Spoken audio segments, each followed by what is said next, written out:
Hello everyone, welcome to GATE academy. तो आज हम इंटीग्रल कैलकुलस का पार्ट नंबर 3 करने वाले हैं और आज की क्लास बड़ी इंपॉर्टेंट होगी। ये जो लेक्चर्स होगा थोड़ा छोटा हो सकता है बट ये बड़ा इंटरेस्टिंग है। तो आज हम जो डिस्कस करने वाले हैं वो है प्रॉपर और इम्प्रॉपर इंटीग्रल, और ये हमारा लेक्चर नंबर 49 यहाँ तक पहुँच गए हम लोग। अगर आप देखोगे कि लेक्चर नंबर 49 तक हम पहुँच चुके हैं और ये हमारे पास है प्रॉपर इम्प्रॉपर इंटीग्रल का पार्ट नंबर 3, दिस वन। थोड़ा अच्छे से देखिएगा, जो लोग भी इंटीग्रल कैलकुलस को देख रहे हैं, पार्ट 1 देख चुके होंगे, पार्ट 2 देख चुके होंगे, अब ये पार्ट 3 देखोगे तो आपको बड़ा लगेगा कि आप अच्छा सीख रहे हो, आपका इंटीग्रल कैलकुलस अच्छा हो रहा है। और एक इम्प्रॉपर और प्रॉपर इंटीग्रल के बारे में बात करना चाहिए, बिकॉज कई बार हमको पता नहीं चल पाता कि कौन सी जगह होती है ऐसी जहाँ पर डिस्कशन का मोड ऐसा होना चाहिए। ठीक है, तो बड़ा अच्छा सा डिस्कशन है। ठीक है, तो प्रॉपर इंटीग्रल जो हम अभी तक पढ़ रहे थे कि जो प्रॉपर इंटीग्रल होता है आपके पास वो डेफिनेट इंटीग्रल होता है where the interval is finite. Proper integral तो अब डेफिनेट इंटीग्रल इनडेफिनेट इंटीग्रल हम जानते हैं, तो प्रॉपर इंटीग्रल क्या है? एक डेफिनेट इंटीग्रल। ठीक है भैया, जहाँ पे लिमिट्स आपके पास प्री डिफाइंड वैल्यूज होती है, where the interval is finite, जो इंटरवल्स होंगे वो फाइनाइट होंगे, एंड द इंटीग्रेंड जो फंक्शन होगा इज डिफाइंड होगा, कंटिन्यूस होगा at all points in the interval. ये proper integral always converge, that is always gives a finite area. तो हम जो बोलते हैं जो फंक्शन होगा आपके पास वो डिफाइन होगा, कंटिन्यूअस एट ऑल पॉइंट्स होगा इन द इंटरवल, ये हमारे पास एक प्रॉपर इंटीग्रल होता है। ठीक है, और proper integral always gives converse, that means always gives a finite area, ये हमेशा फाइनाइट एरिया देगा जो प्रॉपर इंटीग्रल होगा। जैसे सपोज करो कि ये एक फंक्शन एक्स है, तो ये इंटीग्रेंड जो है वो एक्स से आपके पास 2 से 4 है। अब हमको पता है कि एक्स का इंटीग्रेशन आपके पास एक्स स्क्वायर बाई 2 हो गया, और पुट कर दिए हम 2 to 4 पुट कर दिए, तो 4 फुट की तो 16/2 कितना हो गया? 8 हो गया, और 2 का स्क्वायर 4 डिवाइड बाई 2 2 हो गया, तो answer is 6। 6 is the finite value, ये एरिया। तो हम जो बोलते हैं कि जो प्रॉपर इंटीग्रल रहता है वो ऑलवेज कन्वर्ज होगा, और that is a that always gives a finite area. Converge का मतलब होता है बाउंडेड एरिया। अगर मैं बोलूँ कि कन्वर्ज क्या है आपके पास, तो कन्वर्ज मीन्स फाइनाइट और बाउंडेड एरिया, तो फाइनाइट और बाउंडेड एरिया, बाउंडेड एरिया। ठीक है, तो हम इसको बोल रहे हैं प्रॉपर इंटीग्रल। जब हम प्रॉपर इंटीग्रल की बात कर रहे हैं कि अच्छा हम तो इन जनरल जितना भी हम आंसर निकालते हैं, जितने भी हम फंक्शन को सॉल्व करते हैं, डेफिनेट इंटीग्रल को सॉल्व करते हैं, हमको पता है कि आंसर आपके पास फाइनाइट आता है, इसका मतलब ये सब प्रॉपर इंटीग्रल है। हाँ, इसका मतलब क्या है सर कि इम्प्रॉपर इंटीग्रल का आंसर क्या फाइनाइट नहीं आएगा? नहीं, ऐसा नहीं है। मैं तो प्रॉपर इंटीग्रल के बारे में बात कर रहा हूँ कि proper integral always converge, that is always gives finite area, always gives a finite area. ठीक है भाई, इम्प्रॉपर इंटीग्रल को मान लेना है कि हाँ जो हो रहा है वो वहां नहीं होगा, वो गलत बात है। हम सोच रहे हैं कि जो प्रॉपर इंटीग्रल में जो बातें हैं उस बात को जब हम अपोजिट कर देंगे तो वो इम्प्रॉपर इंटीग्रल होगा, ऐसा नहीं है। ठीक है, लाइक अगर ये इम्प्रॉपर इंटीग्रल है, दिस वन इम्प्रॉपर इंटीग्रल जो होता है are definite integrals that covers an unbounded area. इसका मतलब इम्प्रॉपर इंटीग्रल जो होते हैं वो डेफिनेट इंटीग्रल्स होते हैं जो कवर करते हैं अनबाउंडेड एरिया को। ये अनबाउंडेड एरिया को भी कवर करता है ये इम्प्रॉपर इंटीग्रल। इसके आपके पास दो काइंड के आपके पास हम बात कर सकते हैं कि improper integral of first kind लिखा हुआ है, these are the integrals where at least one of the end points is extended to infinity. मतलब एक ना एक एंड पॉइंट इन्फिनिटी होगा जो लिमिट का पॉइंट्स होगा। मतलब अगर ए से बी है, या तो ए इन्फानाइट होगा या बी इन्फानाइट होगा, या दोनों होंगे। जैसे ए माइनस इन्फानाइट लिखा है और बी इन्फानाइट लिखा है, और बोथ माइनस इन्फानाइट इन्फानाइट, या फिर बी इन्फानाइट, या ए की वैल्यू माइनस इन्फानाइट, तो आपके पास कोई ना कोई एक एंड जरूर होगा आपके पास। इसको बोलते हैं improper integral of first kind. ठीक है भाई, जहां पे लिमिट आपके पास इन्फानाइट आपके पास होती है, दोनों या कोई एक। ऐसा तो हम बहुत बार देखे, तो ऐसा तो हम पहले भी सॉल्व कर चुके हैं कि इंटीग्रेशन का लिमिट इन्फानाइट है, कोई एक लिमिट या दोनों limit minus infinite to infinite. ऐसा तो हम बहुत बार देखे। मतलब अगर मैं बोलूं कि ऐसे फंक्शन तो हम बहुत बार देखे कि 0 to infinite f of x d x, ये, या फिर मैं बोल दूं minus infinite to 0 f of x d x, इस टाइप की चीज़ें तो हमको हमेशा देखने को मिलती है। तो हम बोल रहे हैं कि ये भी एक काइंड का आपके पास इम्प्रॉपर इंटीग्रल है, ये भी एक काइंड का इम्प्रॉपर इंटीग्रल है। इसका मतलब ये नहीं कि इसका आंसर इन्फानाइट लिखा हुआ है, ये एक इम्प्रॉपर इंटीग्रल का एक फॉर्म हुआ है, द फर्स्ट काइंड। ठीक है भैया, जैसे 1 से इन्फानाइट है 1/x square is an improper integral because infinite आपके पास लिमिट है। कभी कभी हमको बोलने का तरीका ऐसा हो जाता है कि 1 to इन्फानाइट आपके पास है 1/x स्क्वायर है, देखो आपके पास 1 to b लिख दिया, किसी एक वेरिएबल से रिप्लेस किया और b टेंस टू इन्फानाइट। जो इन्फानाइट है उसको ऐसा करने की जरूरत नहीं है कि ऐसा हम करेंगे, ऐसा तो हम पहले भी नहीं किए, हम तो नॉर्मली सॉल्व कर लेते हैं, बट फिर भी समझने के लिए कि b टेंस टू इन्फानाइट और ये आपके पास 1 to b 1/x² dx हो, देखो लिखे हुए अपन, दिख रहा है आपके पास। अब मैं बोलता हूँ कि अगर मेरे को इसको डील करना है, इसी को डील करना है, बोथ आर सेम, अगर ध्यान से देखा जाए तो एक ही बात है दोनों, 1 से इन्फानाइट है 1/x² और dx से, और अगर मैं इसको एक वेरिएबल से रिप्लेस कर दूं तो limit b tends to infinite. अब इसको डील करना है, ठीक है, धीरे समझिएगा। आपके पास जो improper integral with the unbounded and point, मतलब अनबाउंडेड अभी आपके पास एंड पॉइंट है, अनबाउंडेड एंड पॉइंट, ये तो हर जगह बहुत बार रहता है इन्फानाइट होना, 1 to इन्फानाइट है। अगर इसको मैं सॉल्व करूं तो क्या हो गया, 1/x² को अगर मैं सॉल्व करूं और limit b tends to infinite है और 1 to b कर दिया तो ये आ गया -1/x, और लिमिट 1 to b था, ये आपके पास देखो आगे बढ़ रहा है, पूरा सॉल्व करके पहले से दे दिया कि भाई 1/x² का इंटीग्रेशन -1/x होता है, यस सर। और जब मैं लिमिट पुट कर दिया आपके पास b से 1 तो ये आपके पास आ गया 1 - 1/b। अब मेरे पास इस फंक्शंस का आंसर क्या है पता है, इस फंक्शंस का आंसर मतलब इस इंटीग्रल का आंसर है 1 - 1/b, और b टेंस टू इन्फानाइट है। जब मैं b tends to infinite put करूंगा तो ये आ गया 1 - 0 1, इतना आ गया। इसका मतलब है सर कि यहाँ तो मैं वैसे भी नॉर्मली सॉल्व कर सकता था कि अगर मैं बोलता कि 1/x² है और 1/x² को अगर मैं इंटीग्रेट कर देता 1 से इन्फानाइट है, x² है x⁻² होता, ठीक है। इसको अगर मेरे को सॉल्व करना होता तो x⁻² का इंटीग्रेशन कितना होता है, x⁻² + 1 और -2 + 1, और ये लिमिट आपके पास 1 to इन्फानाइट, यस सर। ये -2 + 1 -1 हो गया, ठीक है। ये कितना आ गया सॉरी, ये कितना आ रहा है, x⁻1 अपॉन -1। ध्यान से देखा जाए तो -1 को बाहर कर दो, 1/x कर दो और इन्फानाइट टू 1 कर दो, तो -1 बाहर है।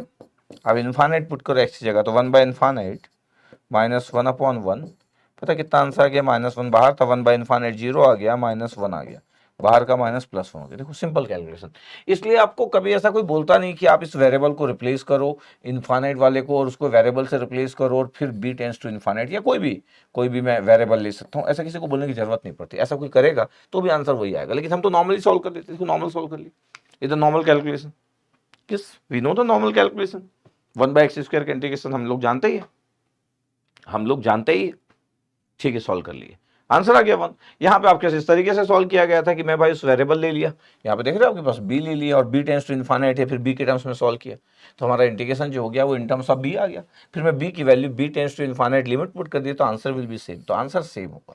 मैं बोल रहा हूँ कि क्या इम्प्रॉपर इंटीग्रल का मतलब उसका एरिया इन्फानाइट होता, नहीं भाई, एरिया फाइनाइट है, देखो 1 आया, इसका आंसर 1 है, इसका आंसर 1 है। तो ये सोच लेना कि एक इम्प्रॉपर इंटीग्रल है इसलिए इसका आंसर इनफाइनाइट आएगा, सबसे पहले तो ये सोच गलत है। इम्प्रॉपर इंटीग्रल का मतलब इनफाइनाइट एरिया नहीं होता है, improper integral also deals the infinite area, improper integral also deals the infinite area, ये इनफाइनाइट एरिया को भी डील करता है।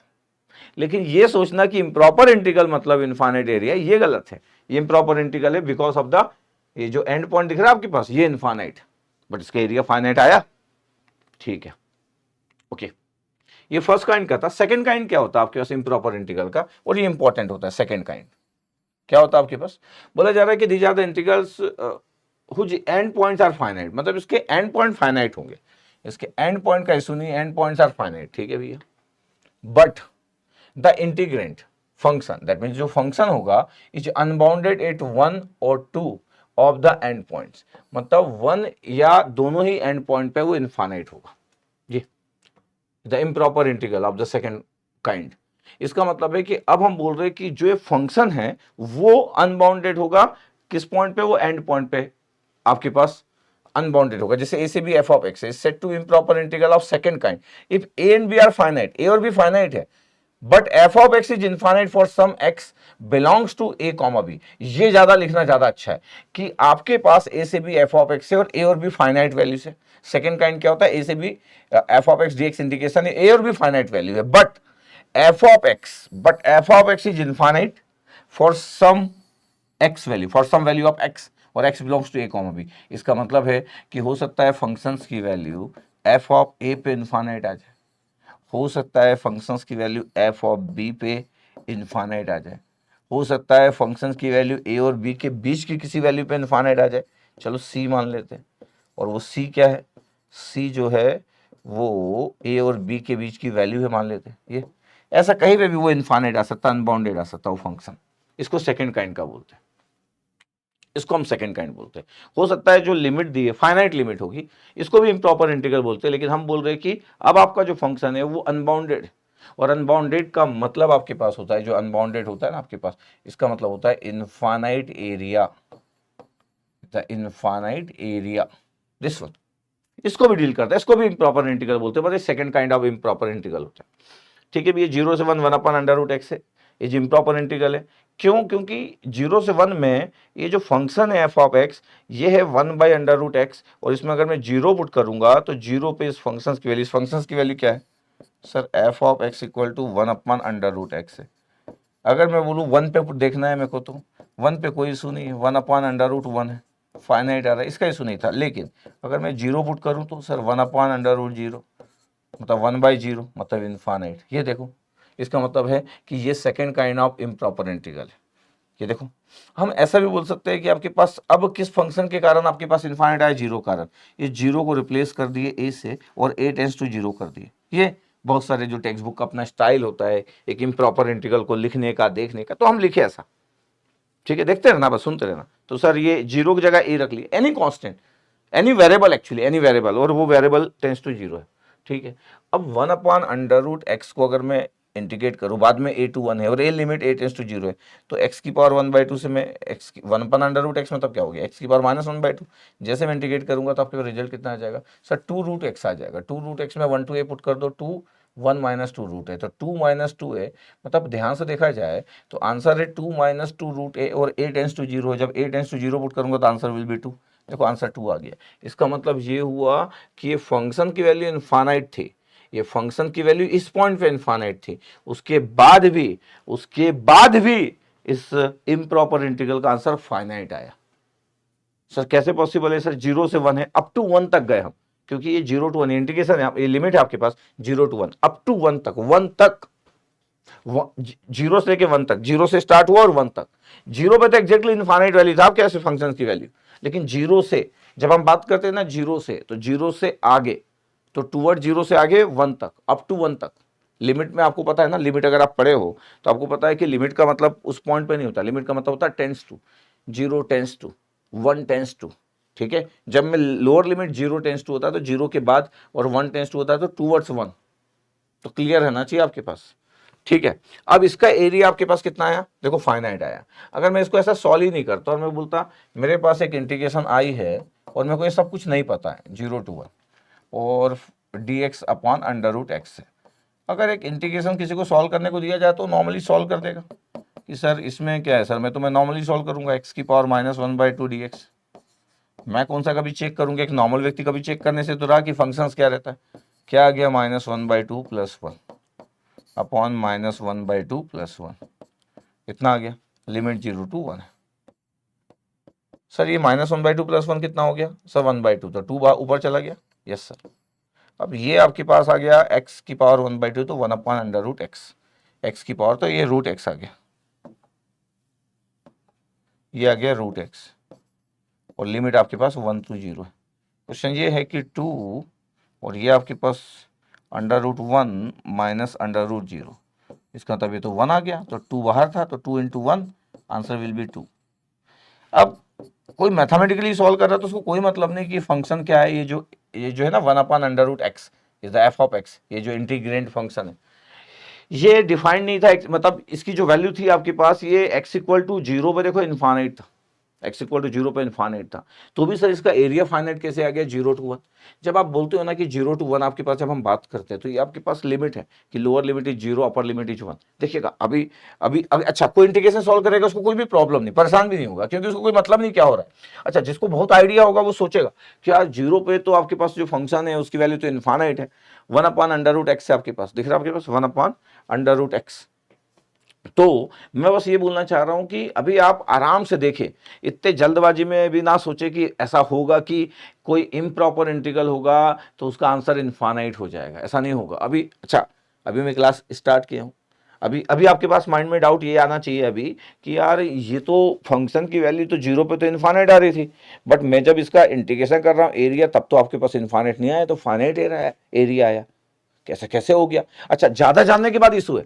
हम ज्यादा जान लिए कि इम्प्रॉपर इंटीग्रल जो होता है सेकंड काइंड का क्या होता है, सेकंड काइंड हम क्यों बोल रहे हैं, तरीका क्या है, फर्स्ट काइंड क्या था वो तो बता चुका, सेकंड काइंड क्या है, इम्प्रॉपर इंटीग्रल टर्मोलॉजी हम दिए यहाँ पे, ठीक है। यहाँ पे एंड पॉइंट्स भी फाइनाइट है, बट जो फंक्शन है वो अनबाउंडेड है। तो अनबाउंडेड अगर फंक्शन था आपके पास तो फिर जब हम सॉल्व किए 0 to 1 तो ये एरिया फाइनाइट कैसे आ गया? इसका मतलब सबसे पहला चीज तो अभी आपको ये समझ आया कि अच्छा, इम्प्रॉपर इंटीग्रल हो, प्रॉपर इंटीग्रल हो, एरिया फाइनाइट, प्रॉपर इंटीग्रल में तो एरिया फाइनाइट होता ही है, इम्प्रॉपर इंटीग्रल का एरिया भी फाइनाइट हो सकता है, और दोनों ही काइंड का, काइंड फर्स्ट काइंड भी हो या सेकंड काइंड भी हो, दोनों ही काइंड में आपके पास एरिया फाइनाइट हो सकता है। तो सर किस तरीके के क्वेश्चन होंगे जिसका आंसर इनफाइनाइट आएगा?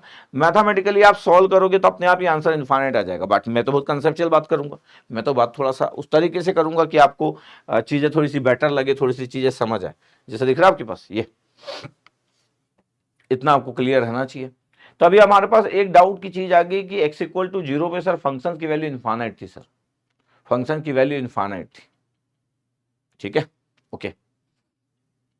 अभी आपको अगर मैं बोलूँ ना, तो यहाँ पे जब बात होती है ना, तो ये लिमिट है, तो लिमिट मतलब ये टेंस टू होता है आपके पास, कि लिमिट की जब वैल्यू गिवन होती है आपके पास तो ये टेंस टू आपके पास होता है कि a टेंस टू 0 आपके पास, तो ये टेंस टू 0 आपके पास अगर मैं पुट कर दे रहा हूँ तो ये आपके पास इतना रिजल्ट आया, ठीक है, it's okay, there is no issue.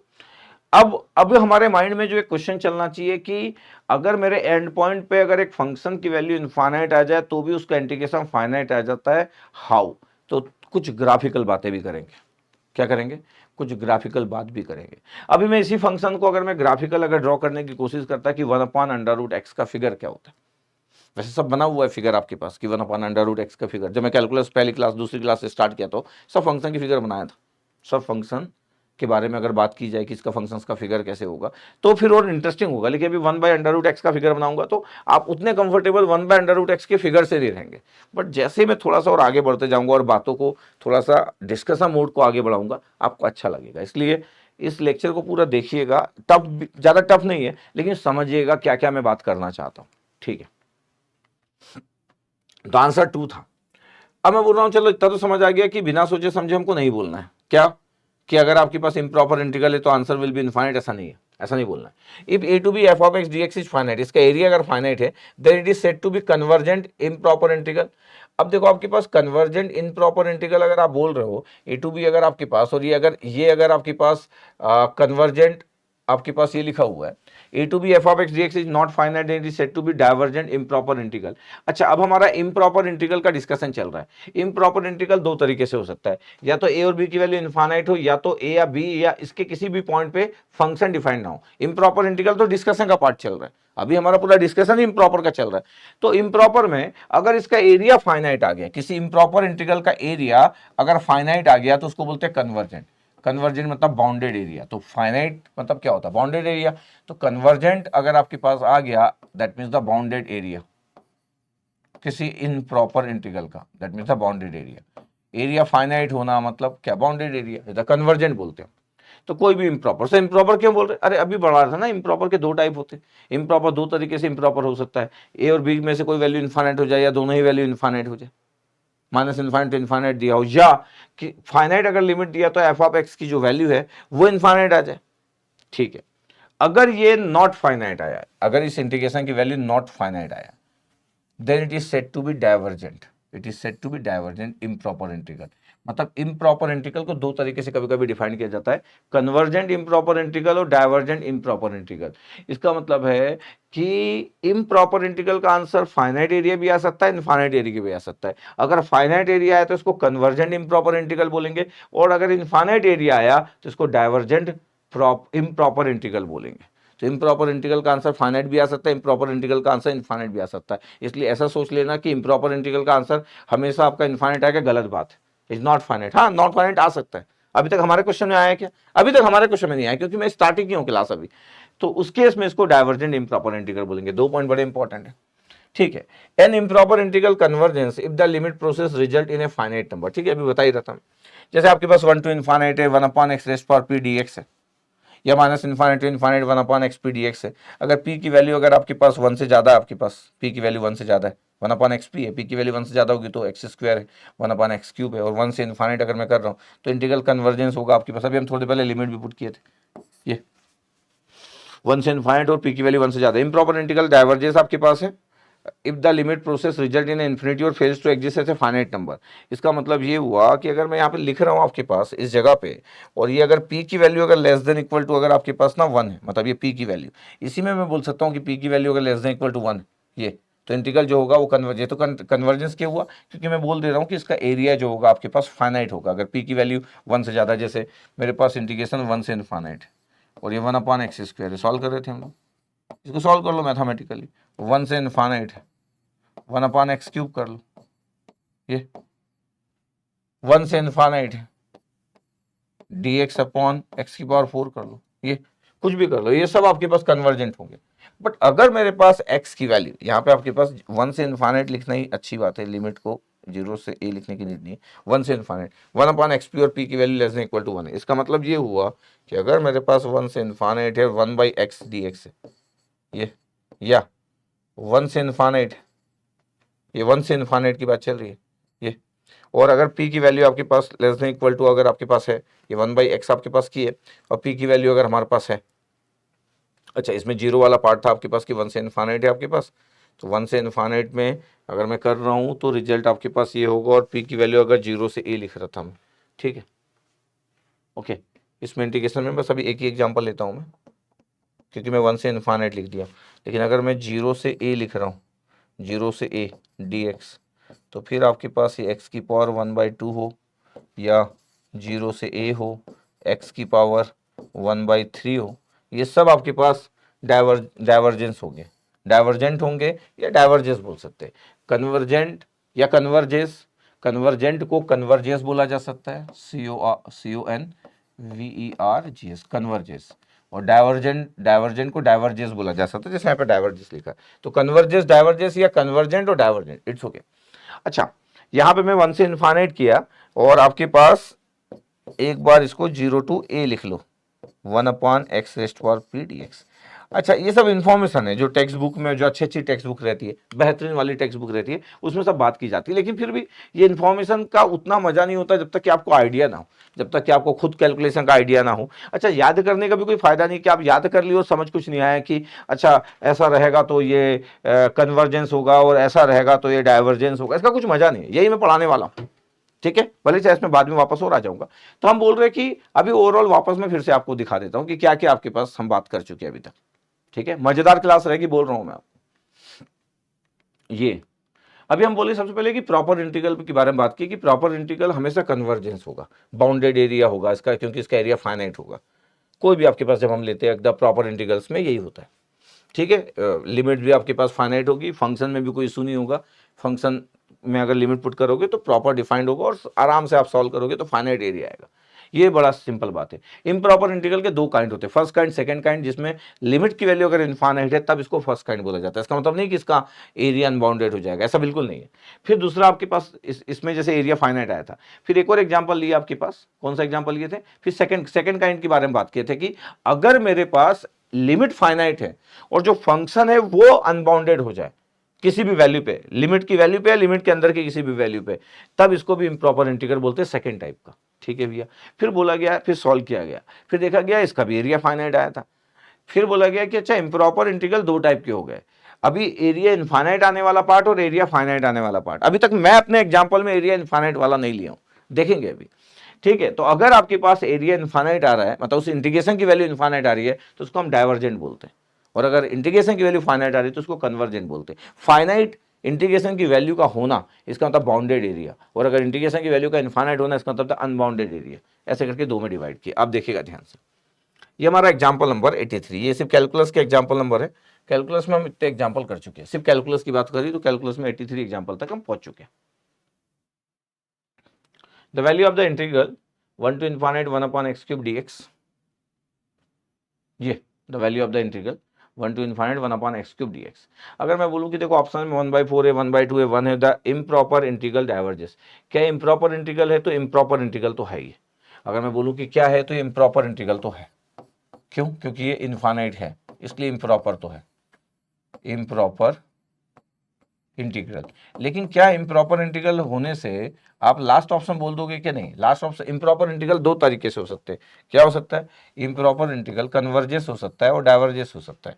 मतलब ये कन्वर्जेस भी हो सकता है, कन्वर्जेस भी हो सकता है और ये डाइवर्जेस भी हो सकता है। डाइवर्जेस को हम डाइवर्जेंट भी बोल देते हैं, डाइवर्जेस भी हो सकता है, जैसे डाइवर्जेस लिखा हुआ। अच्छा, कन्वर्जेंस हो रहा है, इसका मतलब है कि फाइनाइट एरिया, इसका मतलब है फाइनाइट एरिया, बाउंडेड एरिया, सब एक ही मतलब है। तो bounded area, finite area, convergence होना एक ही सब बात है। अगर मैं डाइवर्जेंस बोलता हूं, इसका मतलब है इनफाइनाइट एरिया,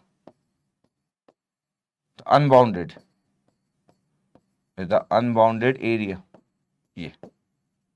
तो अभी हमको तो पहले से नहीं पता, ठीक है। इनफाइनाइट के कारण हम बोल दे रहे कि ठीक है इतना है आपके पास। अगर आपको नॉर्मली, अगर आपको सिर्फ सॉल्व करना मैथमेटिकली कि 1/x³ है सर, तो इसका तो सर सॉल्व करूंगा तो सर क्या होगा, 1 to इनफाइनाइट है, x⁻³ चला गया dx। नॉर्मल मैथ्स की बात कर लेते हैं। फिर से इंटीग्रेशन की वैल्यू क्या होगी, x⁻³ + 1 होगा, बिल्कुल सही बात है। -3 + 1 होगा, बिल्कुल सही बात है। फिर ये इनफाइनाइट है और ये 1 है, ये -2 बचा, -1/2 को बाहर ले लो आप। यस सर, ये क्या बचा, x⁻² बचा, तो 1/x² ले लो सर, 1/x² ले लिए। अब ये बचा इनफाइनाइट और ये 1, क्या हुआ आपके पास, -1/2 तो था ही। जब आप इनफाइनाइट पुट किए तो 1/इनफाइनाइट का इसका इनफाइनाइट हो गया 1, ये आ गया। तो -1/2 और ये आ गया 0 -1, तो -1 आ गया ब्रैकेट के अंदर, बाहर -1/2 था, तो आंसर इज 1/2, आंसर इज 1/2। तो इस क्वेश्चन का आंसर 1/2 है, बताओ आपके पास, इस क्वेश्चन का आंसर 1/2 है ये। तो इसका मतलब ये डी आंसर गलत है। इम्प्रॉपर था लेकिन डाइवर्जेंस नहीं है, इम्प्रॉपर इंटीग्रल कन्वर्जेस है ये, क्योंकि फाइनाइट एरिया आ रहा है, इसका एरिया जो था 1/2 था, तो कन्वर्जेस, ये कन्वर्जेस। अगर ये इम्प्रॉपर इंटीग्रल कन्वर्जेस लिखा रहता तो ये भी सही होता, और 1/2 तो सही है ही। तो एमएसक्यू क्वेश्चन होने के लिए ये और ये सही होने के लिए इसको कन्वर्जेंस लिखा होना चाहिए था, ये भी सही होता और फिर 1/2 तो है ही आंसर।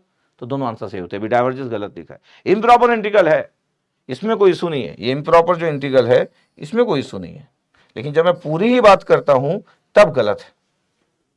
इसलिए बड़े अच्छे से देखना, आपके पास 1/x³ है। एक और इंपॉर्टेंट चीज की, अगर मैं बोलूं कि एक फंक्शंस के बारे में, क्या था f(x) 1/x³। अच्छा, अपना आंसर भी आ गया। अब थोड़ा एनालिटिकल हो जाते हैं, मतलब मैथमेटिकल तो इस बात पे डिपेंडेंट है कि कोई एनालिटिकल किसी का अच्छा थॉट है तो बड़ा अच्छा थॉट माना जाता है, 1/x³ है। 1/x³ जो होता है ये तो ऑड फंक्शन है। यस सर, ऑड फंक्शन है, सिमेट्रिकल अबाउट द ओरिजिन होगा, बिल्कुल सही है। x=0 पे आपके पास इनफाइनाइट होगी। अब देखो 1 से x³ है, 1 और इनफाइनाइट में कोई इशू नहीं, लेकिन x=0 पुट करूंगा ना, 1 से इनफाइनाइट के बीच में x=0 आता कि नहीं आता सर? अगर मैं इसके फिगर की बात करूं, आपको तो मैं बहुत फिगर पूरा सिखाया हूं कि क्या फिगर आपके पास है। 1/x³ का फिगर क्या होता है पता है आपके पास? 1/x³ का एक तो ये ऑड फंक्शन है, f(x) 1/x³, 1/x³ का फिगर, x=0 पे इनफाइनाइट हो जाएगा, इनफाइनाइट पे 0 आ जाएगा। पता है इसका फिगर जब हम ड्रॉ करते हैं तो ऐसा बनता है, बहुत फास्ट आपके पास 0 हो जाता है जी। सिमेट्रिकल अबाउट द ओरिजिन, तो symmetrical about the origin the odd function. पता आपके पास अब क्या है, इनफाइनाइट पे 0, इनफाइनाइट इस फंक्शन में अगर आप इनफाइनाइट पुट कर रहे हैं। अच्छा, मैं पूरा फिगर बना दिया, अलग बात है, इंटीग्रेशन 1 से इनफाइनाइट है। एफ इनफाइनाइट पे इसकी वैल्यू 0 होगी, 1/इनफाइनाइट का क्यूब, तो ये 0 ही होगा। एफ माइनस इनफाइनाइट भी 0 होगा। एफ ऑफ 0 कितना होगा, एफ ऑफ 0 सर 1/0 का क्यूब, मतलब ये इनफाइनाइट होगा, तो 0 पे इनफाइनाइट। बट अभी आपके पास क्या है, ध्यान से अगर आप देखोगे ना तो क्या है, लिमिट कहां से कहां था पता है? लिमिट था 1 से लेके इनफाइनाइट था। इनफाइनाइट मान लो इसको, ये इनफाइनाइट मान लो। पता है फाइनाइट एरिया, ये फाइनाइट एरिया, ये द फाइनाइट एरिया, इसका मतलब है ये आपके पास ये फाइनाइट एरिया है। इसका मतलब है कि कन्वर्जेंस था। अब इसका रिजल्ट के लिए आपको इंटीग्रेशन सॉल्व करना पड़ा कि कितना एरिया आएगा, तो 1/2 आया, द कन्वर्जेंस। अगर फाइनाइट एरिया है तो कन्वर्जेंस है,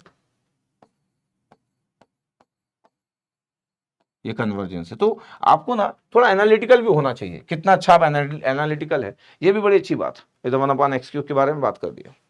मैथमेटिक्स तो ठीक है कि मैथमेटिक्स आप सॉल्व कर लेते हो, मैथमेटिक्स तो हम सॉल्व करेंगे और कर भी लिया, कोई इशू नहीं है। This is the figure, okay. ध्यान से देखते रहना एक एक चीज को। The value of integral -∞ to 0 e raised power x dx है। इम्प्रॉपर इंटीग्रल है भी, ये माइनस इन्फाइनाइट के कारण। ये अगर मैं बोलूँ कि क्या ये इम्प्रॉपर इंटीग्रल है ये माइनस इन्फाइनाइट के कारण इम्प्रॉपर इंटीग्रल है, बिल्कुल बात है। क्या ये डाइवर्जेंस है, ये कैसे बता देंगे सर बिना सॉल्व किए? ये सही बात है कि बिना सॉल्व किए हम इसकी बात कैसे कर देंगे, सॉल्व तो करना पड़ेगा हमको।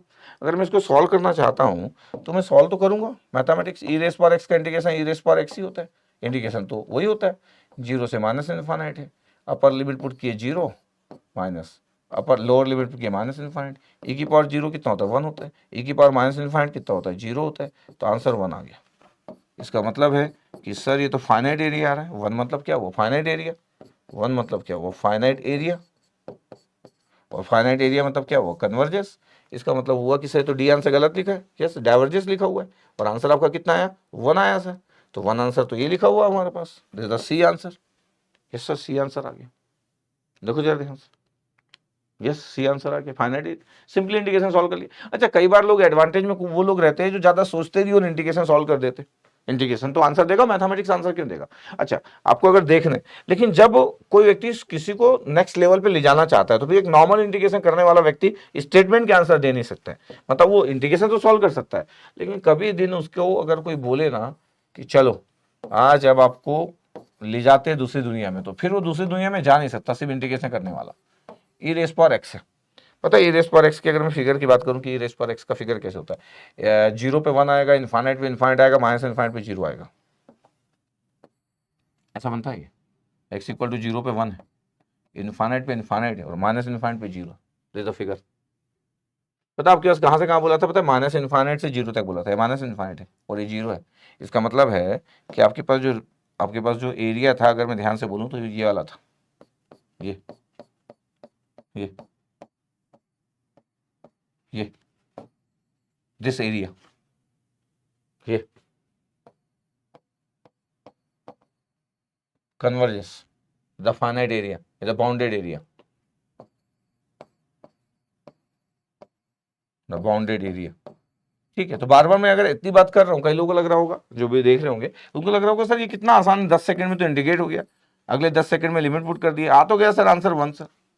लेकिन फिर आप ना जब सिचुएशन थोड़ी सी टफ होगी तब बड़ा कंफर्टेबल नहीं रहेंगे। तो this one is very important जो मैं बता रहा हूँ। ई रेस पर एक्स का फिगर हमको आता है भाई, ऐसा थोड़ी कि नहीं आता है। The value of the integral 1/x 1 to infinite और dx आपके पास। अब द वैल्यू ऑफ इंटीग्रल 1 से इन्फाइनाइट 1/x है, इम्प्रॉपर इंटीग्रल है, बिल्कुल इम्प्रॉपर इंटीग्रल है। इन्फाइनाइट को देख के हम बता पा रहे हैं कि इम्प्रॉपर इंटीग्रल है, इम्प्रॉपर है। अब ये डाइवर्जेंस होगा कि नहीं होगा तो देखना रहेगा, ये तो अभी हमको नहीं पता, ये तो अभी हमको नहीं पता। अगर मैं इसको सॉल्व करना चाहता हूँ कि 1 से इन्फाइनाइट आपके पास है और आई की वैल्यू आपके पास 1 से इन्फाइनाइट है, और ये क्या आपके पास 1/x और dx, पता क्या होगा? तो 1/x तो ln x होता है, बिल्कुल सही है, ln x हो गया सर, लिमिट पुट कर दो इन्फाइनाइट से। चलो ln इन्फाइनाइट की है माइनस ln 1 की है, तो सर ln इन्फाइनाइट कितना हुआ, ln इन्फाइनाइट इन्फाइनाइट होता है और ln 1 0 होता है, तो आंसर इज इन्फाइनाइट सर। और जैसे इन्फाइनाइट एरिया आया इसका मतलब है कि ये डाइवर्जेंस हो गया, इन्फाइनाइट एरिया मतलब डाइवर्जेंस हो गया। इसका मतलब पता है आपके पास, ये डी आंसर करेक्ट है, इस बार डी आंसर करेक्ट है इसका। The I equal to infinite divergence आपके पास, देखो infinite area, unbounded area actually. अब अगर मैं बोलूं कि सर ये 1/x है, 1/x को अगर आप 1/x से एक फंक्शन है f of x is the 1/x, ये दिख रहा है 1/x, यस सर। अब 1/x में अगर मैं बोलूँ इन्फाइनाइट पुट करो तो कितना होगा सर, इन्फाइनाइट में कितना होगा 0 होगा, सही है। 1 पे कितना होगा, 1 पे 1 होगा, ये बात भी सही है। 1/x फंक्शन क्या होता है, ऑड फंक्शन होता है, यस ऑड फंक्शन होता है, सिमेट्रिकल अबाउट द ओरिजिन। अगर मैं फिगर अगर बनाने की कोशिश करूं, फिगर अगर मैं बनाने की कोशिश करूं कि क्यों ना फिगर बनाया जाए, ये 1/x का फिगर, एक हाइपरबोला का फिगर होता है, एक फंक्शन है आपके पास f of x equal to 1/x, ये इसका फिगर अगर मैं ड्रॉ करना चाहता हूँ तो 1/x आपके पास ये फिगर है, ये 1/x का फिगर है, symmetrical about the origin. x equal to 0 पे कितना है इसकी वैल्यू, इन्फाइनाइट है, लेकिन हमारा लिमिट तो 1 से इन्फाइनाइट है। अब ये 1 कहाँ पे आएगा, यहाँ कहीं पे आएगा, 1 पे वैल्यू 1 है और ये इन्फाइनाइट आपके पास, वन से इन्फाइनाइट अगर आप देखोगे तो आपको दिखेगा, क्या दिखेगा वन से इन्फाइनाइट? वन से इन्फाइनाइट सर ये दिख रहा है सर, वन से इन्फाइनाइट ये तो बाउंडेड एरिया दिख रहा है। वन से इन्फाइनाइट देखो finite area, the bounded area, finite area. अब ये bounded area finite area graphically दिख रहा है आपके पास, और सर अगर बाउंडेड एरिया फाइनाइट एरिया दिख रहा है आपको, इसका मतलब है कि सर फिर तो ये कन्वर्जेंस आना चाहिए था। तो ग्राफिकली तो फिर ये कन्वर्जेंस दिख रहा है, बट मैथमेटिकली सॉल्व किए थे तो ये डाइवर्जेंस दिख रहा था, बिकॉज इंटीग्रेशन का जो वैल्यू था आपके पास फंक्शन इंटीग्रेशन के बाद उसके लिए इनफाइनाइट थी, तो मैथमेटिकली इनफाइनाइट आ गया लेकिन ग्राफिकली फाइनाइट आ गया। क्या लगता है आपके पास कैसा क्यों हो गया? अगर मैं किसी से पूछूं, अगर ये लाइव क्लासेस चलते रहती तो बड़ा इंटरेस्टिंग होता, मैं पूछता जरूर, पहले ये सॉल्व करा देता, लाइव क्लासेस होती पहले मैं ये सॉल्व करा देता, फिर आपसे पूछता कि बताओ बाउंडेड एरिया फाइनाइट एरिया आ रहा है, क्या लगता है आपके पास कि ये कन्वर्जेंस होगा कि डाइवर्जेंस होगा, जरूर पूछता। आप इस वीडियो को पॉज करके आप सोचिएगा कि ऐसा क्यों आया कि ग्राफिकली आंसर गलत आ गया और ग्राफिकली आंसर अलग आ गया, गलत नहीं अलग आ गया, और वहां पे आंसर अलग आ गया। आप दोनों में से क्या सही है इज डिफरेंट। अभी तो मैं आगे बढ़ूंगा ना, लेकिन आप इस वीडियो को जब स्टॉप करके जब सोच रहे हो तो सोचने में जरूर सोचिएगा, जरूर सोचिएगा, जरूर सोचिएगा कैसा क्यों हुआ। ठीक है, चलो अब मेरी बात सुनते हैं। अगर मैं बोलूं आपके पास कि अगर मैं यहाँ पे देख रहा हूं कि ये आपके पास वन से इनफाइनाइट ये दिख रहा है आपके पास रीजन, कभी कभी हम बोलते हैं ना कि जो हम कभी कभी अपनी आंखों से देखा हुआ हर एक चीज सच नहीं होता, सही नहीं होता है। कभी कभी आपकी आंखों को धोखा दिया जा सकता है, आपको वो दिखाया जा सकता है जो आप देखना चाहते थे। बोलते हैं ना कभी कभी कि हर बात, हर देखी वाली बात सही नहीं होती, हर देखी वाली बात सही नहीं होती है, हर सुनी वाली बात सही नहीं होती है। ठीक है, स्पेशली देखने वाली बात। हमको ये दिख रहा है कि बाउंडेड एरिया वन से इनफाइनाइट है, बट ये गलत है क्योंकि हमको सही तरीके से नहीं दिख रहा है। क्वेश्चन है कि सर कैसे सही तरीके से दिख रहा है? बाउंडेड एरिया आपको पता है ये 1/x आपके पास जो फंक्शन है 1/x, अगर मैं बोलूं कि 1 पे कितना है सर, 1/x 1 पे कितना है, 1 पे पता है आपके पास ये 1 होगा, 2 पे कितना होगा 1/2 होगा। अगर मैं बोलूं कि 1/x बहुत ही स्पेशल आपके पास केस होता है, पता है one of the special case 1/x होता है। कैसे देखना, 1/x बहुत ही स्पेशल केस होता है।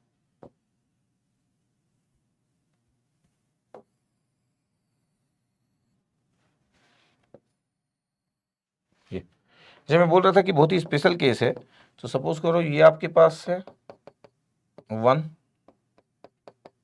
ये आपके पास 2, ये आपके पास 3, ये 4, ये 5, ऐसे अप टू इनफाइनाइट है। 1 पे इसकी वैल्यू कितना है 1 है, 2 पे इसकी वैल्यू कितना है 1/2 क्योंकि 1/x है, फिर कितनी वैल्यू है आपके पास ये 1/3, फिर ये 1/3 है, तो ये 1 है, ये 1/2 है, ये 1/3 है, ये 1/4 है, ये 1/5। अगर मैं इंटीजर की बात करूँ तो कंटिन्यूस फंक्शन है, तो यहाँ पे x = 0 पे डिसकंटिन्यूस है, बट उसकी बात तो कंटिन्यूस ही है। तो अगर मैं बोलूं कि आपके पास क्या हो रहा है, अगर आप सिर्फ 1 2 से लेके वैल्यू अगर देखना चालू करें, तो एक मस्त इंटरेस्टिंग बात बताता हूं कि एक सीक्वेंस होता है जिसको आप हार्मोनिक्स बोलते हो, और n = 1 से इनफाइनाइट अगर 1/n, ये इसको हार्मोनिक सीरीज बोला जाता है। क्या होता है हार्मोनिक सीरीज? हार्मोनिक सीरीज ये होता है कि 1 + 1/2 + 1/3 + 1/4 + 1/5 ऐसा करके आप बढ़ते जाओ up to infinite, value decrease होते जा रही है। पता है ये हार्मोनिक जो सीरीज है इसका आंसर इनफाइनाइट है, वेरी स्पेशल हार्मोनिक सीरीज। ये सबसे स्पेशल होता है 1/n, हमारे पास 1/x था, एक ही बात है। हाँ ये तो डिस्क्रीट वैल्यू पुट किया 1 2 3 4 इनफाइनाइट इंटीजर वैल्यू, हमारे पास तो सब वैल्यू है। जब सब वैल्यू है तो उसमें इंटीजर भी होगा, 1 भी होगा, 2 भी होगा, 3 भी होगा, इस पे वैल्यू आपके पास इनफाइनाइट आएगी आपके पास। इसलिए मैथमेटिकली ये हमको जो सीन था, ये हमको जो सीन था रॉन्ग सीन था। अगर हम ध्यान से बोले कि क्या था आपके पास, तो ये जो सीन था, ये जो सीन दिख रहा है आपके पास ये रॉन्ग है। ये जो एरिया दिख रहा है आपके पास, ये एरिया यहां से जो स्टार्ट हुआ, पता है ये एरिया इनफाइनाइट है, देखने में आपको फाइनाइट लग रहा है। तो कभी कभी हमारी नेक्ड आई से देखा गया जो दिख रहा है वो सच नहीं होता है, ये वैसे ही जो सच नहीं है। क्यों? क्योंकि 1 से लेके इनफाइनाइट तक this the 1/x is the very special one, very special one. अगर ये 1/n एक्स स्क्वायर है, 1/x³ है, ये सबका आंसर आपके पास कोई इशू नहीं होता। जैसे 1/n है, अगर मैं आपको बोल दूं कि ये सर 1/n² होगा, अगर आपके पास मैं ऐसा बोल दूं कि सर एक समेशन है और n की वैल्यू 1 से इनफाइनाइट है और ये 1/n² है, पता है n की जगह 1 पुट करोगे तो 1, फिर 2 पुट करोगे तो 4, फिर 3 पुट करोगे तो 9, ऐसा बढ़ते जाएगा और वैल्यू कम होते जाएगी, वैल्यू कम होते जा रही है। तो यहाँ पे क्या पता दिख रहा है, वैल्यू कम होती जा रही है। तो ये इनफाइनाइट नहीं होगा, तो फाइनाइट वैल्यू, ये फाइनाइट ही होगा, द फाइनाइट वैल्यू। अगर मैं Sn की बात कर दूं कि 1/n³ है, 1/n³ है, तो 1 + 2 का क्यूब, मतलब 2 का क्यूब मतलब 8, ये 2 का क्यूब, फिर ये 3 का क्यूब, ये कितना भी ले लो आपके पास, this is a finite value, the finite value, the Sn, ये फाइनाइट वैल्यू। इसका मतलब ये हुआ कि अगर मैं 1 से इनफाइनाइट की अगर मैं बात करूं कभी, इसका मतलब ये हुआ कि सर आप ये बोलना चाह रहे हो हाँ कि 1 से इनफाइनाइट 1/x dx जब आप कर रहे हो तो ये तो इनफाइनाइट था, लेकिन 1 से इनफाइनाइट अगर 1/x² कर रहे हो आप, 1/x² dx कर लो, ये फाइनाइट आएगा। 1 से इनफाइनाइट 1/x³ कर लो, अच्छा मैथमेटिकली भी सॉल्व कर लो, ये फाइनाइट आएगा।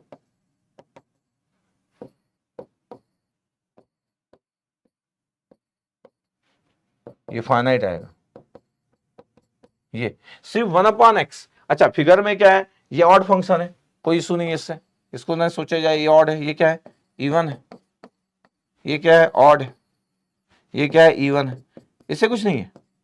लेकिन मैं जैसे 1 से इनफाइनाइट की बात कर रहा हूं तो जैसे जैसे आपके पास फास्ट मोड में जीरो होते जा रहा है, अगर मैं सिर्फ राइट साइड का फिगर बनाऊं तो पता है 1/x का फिगर, 1/x², सिर्फ राइट साइड का फिगर बना रहा हूं मैं, दोनों साइड का नहीं बना रहा हूं। ये पता दोनों आपके पास, सब में आपके पास क्या होगा, सिर्फ अगर मैं 1 से इनफाइनाइट के, 0 से इनफाइनाइट का फिगर बना रहा हूँ, सभी वैल्यू 0 पे इनफाइनाइट है, सभी वैल्यू 0 पे इनफाइनाइट है। अगर मैं बोलूँ कि जो 1/x का फिगर होता है बड़े आराम से आपके पास 0 होता है, आपके पास स्लोली सॉरी इनफाइनाइट से आराम से आपके पास 0 होता है। दिस वन इनफाइनाइट ये भी है, लेकिन ये आपके पास 0 हो गया। ये 1/x³, ये इनफाइनाइट पे और फास्ट आपके पास 0 हो गया, ये और ही फास्ट आपके पास 0 हो गया। दिस वन